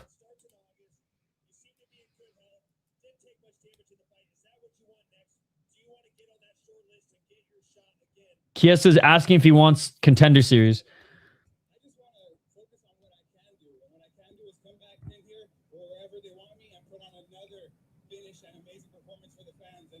He's answering the question right. He's saying wherever they put me, here or in the UFC, I'm going to put on another great performance for the fans. I'm going to get another finish. Sorry, kid. The best we can do is PFL Europe. PFL Canada. Why don't we have PFL Canada yet, bro? We have PFL Europe. We don't have PFL freaking Oceanic. We don't have PFL. We should have PFL like New Zealand, Australia, Canada. Because the currency's all around the same, right? Cost projections are all around the same. Oh, I love how they're just like so far apart. Oh man, dude, Radley de Silva, holy fuck, Snake Eyes team. You're right, they got everybody there. Dude, is Jamie Siraj like in everyone's corner? Straight up, Siraj has been in 4 different corners with 4 different camp shirts on. Hey, you're the fucking man, dude. Shout out to Fried MMA. Guys, go check him out. You can go check out his Twitter account as well. I just really want to help build up his YouTube channel. 500 subscribers by the end of the weekend. I know we can get there, brother. Keep up the good work, and thank you so much for being a big part of our community as well. Literally, Fried MMA just kicked open the door by invitation. I told him to open the door, and he's just been like one of our valued members of the community, giving us updates, watching even more regional shows than I have time to cover. So big shout out to you, my friend. I'm afraid there wouldn't be enough young talent. I think Canada needs superstars to inspire new MMA fighters. It's true, man, because in Canada, it's hockey. Hockey it's like what soccer is, I guess, in the UK and what American football is in the United States. Like, that is hockey in Canada. And it's like, I was never good at ice hockey. I didn't play any organized ice hockey because I was so bad. I'm not good enough as a skater to play high level hockey. I can play like beer league and pond hockey with the boys, but like, so I played like ball hockey and I played in like, men's leagues and things like that. And even like, I was like, yo, someday a fucking ECHL scout is going to come see our ball hockey team, right? ECHL is like fucking low level pro. And they're going to sign one of us to a fucking tryout. Yeah. Like, just the ethos in Canada was just like so competitive in the world of hockey. And like, even me, not a hockey guy, still like played and like aspired to be the best in that league and all this bullshit. But I remember when I was in high school is when GSP is that the step just under pro. I mean, it still is pro, but that's like the third. It's like that league is the so that league feeds the American Hockey League, which is the farm, which is like the farm team leagues of all the NHL teams. So like Vancouver Canucks, then Abbotsford Canucks, and then what the fuck is the Canucks ECHL team? I don't even know the Canucks ECHL team. But yeah, like the third tier. So like NHL top tier, AHL second tier, ECHL third tier. Now a lot of ECHL level guys will go and play in Europe and just like make a lot of money over there, either being just as skilled, but like because it's just so deep in North America. Like put it this way, you could be like an 80-point player and you play 60 games, 80-point player in the ECHL, and those guys sometimes can't even get a single goal in the NHL. That's how big just the NHL from the AHL difference is. And then imagine the difference from the AHL to the ECHL. It's just another like step down. But yeah, when I was in high school, GSP was in the UFC. Rory McDonald was coming out, and there was a big push. But in Canada, it was like boxing is pretty big in Canada, but it's pretty big in Eastern Canada. But yeah, Canada, it's fucking hockey and lacrosse, man. Hockey and lacrosse. I mean, and soccer, but soccer is everywhere. Every country plays soccer. But yeah, I would say growing up, hockey, lacrosse, and soccer were like the big three. And then it was just like whoever's parents were like martial arts nerds, whoever's parents were me. Like if I had kids, my poor kid would would probably watch more martial arts than even hockey. Definitely ain't watching NFL or MLB. We're just watching fighting if that's the case. But like my parents were nerds and fight nerds and martial arts nerds. Like my mom and dad both watched Bruce Lee movies. My dad and mom loved martial arts movies. Like Crouching Tiger, Hidden Dragon, I think they went and saw on date night when I was a kid. And then just showed me some of their favorite fight scenes of it and stuff like that. So, and then my dad's Persian, my mom's American. They put me in martial arts instead of hockey and soccer, but I didn't play too much soccer.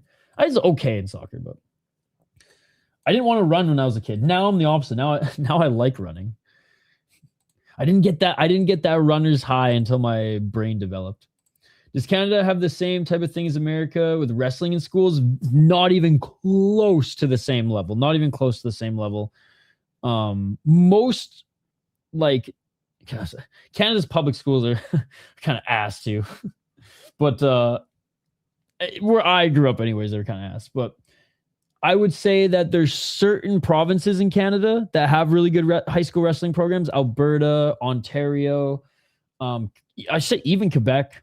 Saskatchewan, it's hit and miss because you'd think that like a farm, you'd think that like kind of like the Midwest of the States, like that style, like a farm province of Canada. You'd think that they'd have a lot of wrestling, but they're all fucking hockey players, man.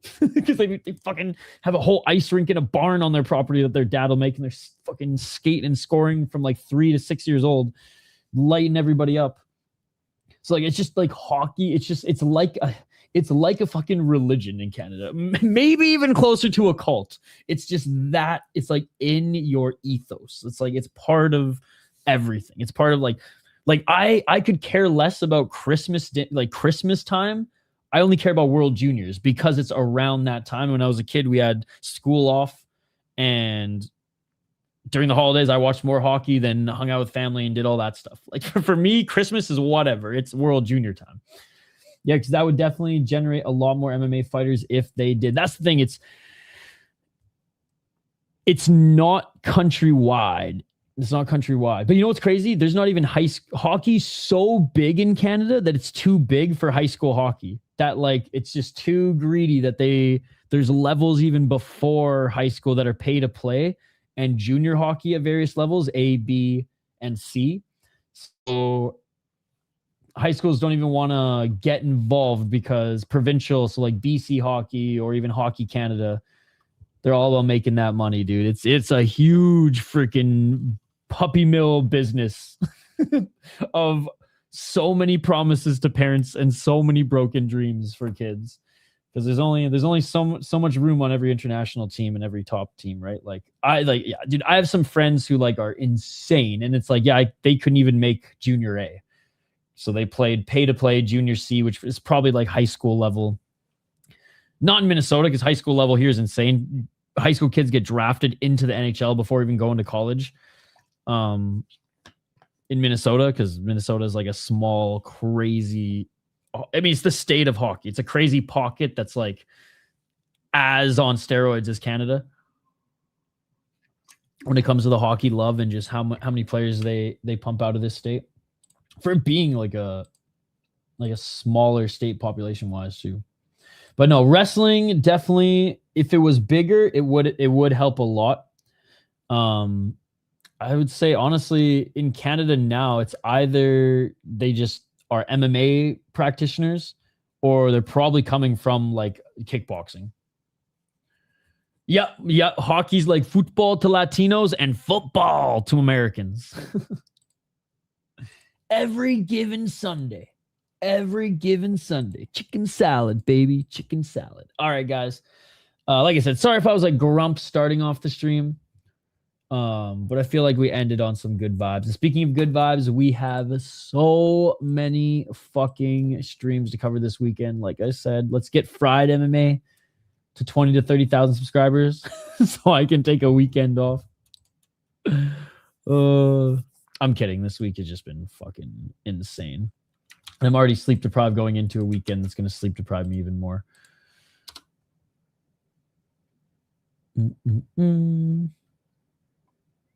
I was hoping there'd be 1 week off of UFC so I could just nap Saturday night and wait till Horizon starts, but junkies are going to junkie, ladies and gentlemen. We have a ton of mixed martial arts to watch this weekend. Started with a little BFL. Tomorrow morning we'll be live for one Friday fight, so I'm going to set up that stream here in a little bit. This is a game time decision. I want to get a lot of shit done tomorrow. I really do want to get a lot of shit done tomorrow, but there's nothing Friday night. So we'll see. It'll be a game time decision. If I don't get enough done in the next 3 hours, I'm going to stay up for another 3 hours and get work done. Probably get 3 hours of sleep and then wake up for one championship. We'll see. We'll see how long I go. But if I don't get any sleep, and I don't get enough done, if I don't get any sleep, but I get some stuff done, then I'll probably just sleep through this, and try to just have a productive afternoon before we wake up at 5 a.m., 4 a.m. for me for Korean Zombies, Zombie Fight Night, which is actually a sick card. There's a lot of great talent on this card. Barter in our Discord was talking about it. And then we will cover after that UAE Warriors 2.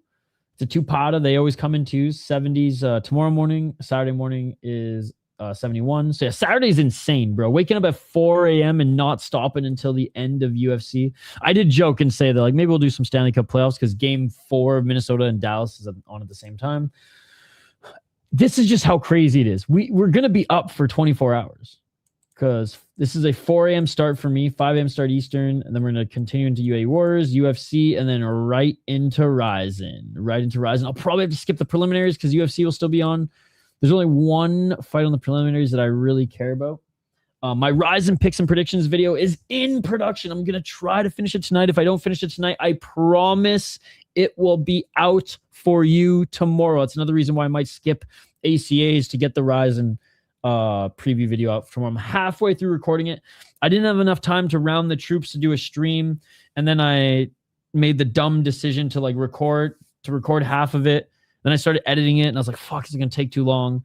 But I'm too far in to do a stream, so I'm halfway done. Luckily for me, I didn't bring on J Wolf this time, and it's luckily for me, not luckily for you, because you guys, it's so much fun when we have both of us going at it. But luckily for me, it takes half the time to edit it when it's just one person talking, not two of us, because we dragged that shit out for like 3 hours. This will probably only be like a 45-minute video. So yeah, I seen they got that one ex-Bellator fighter on the zombie card. They got a bunch of former guys. Hold on.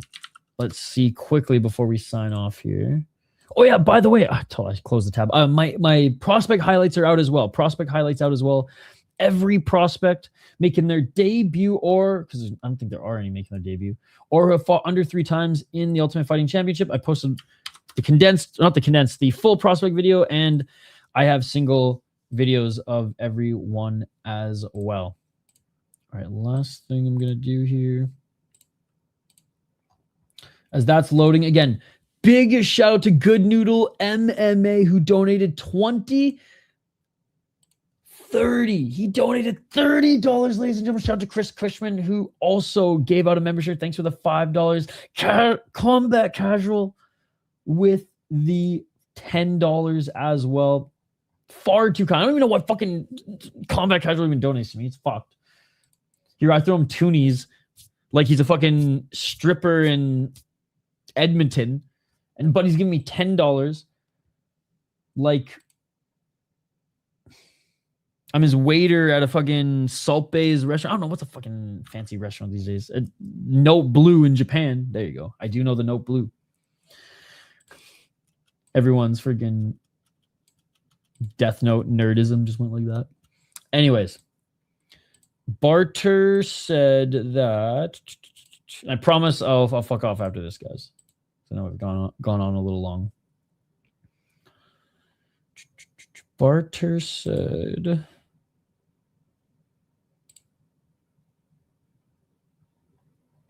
Ji-Won Kang, the heavyweight that was in 1. Huang, who's taking on Polizzi in the main event, was on Dana White Contender Series. Han-So Kim was on Road to UFC and is fighting a guy who has a really good record but hasn't fought in 6 years. Josh Quinlan obviously fought in the UFC. I'm pretty sure he pissed hot for steroids. Am I not mistaken?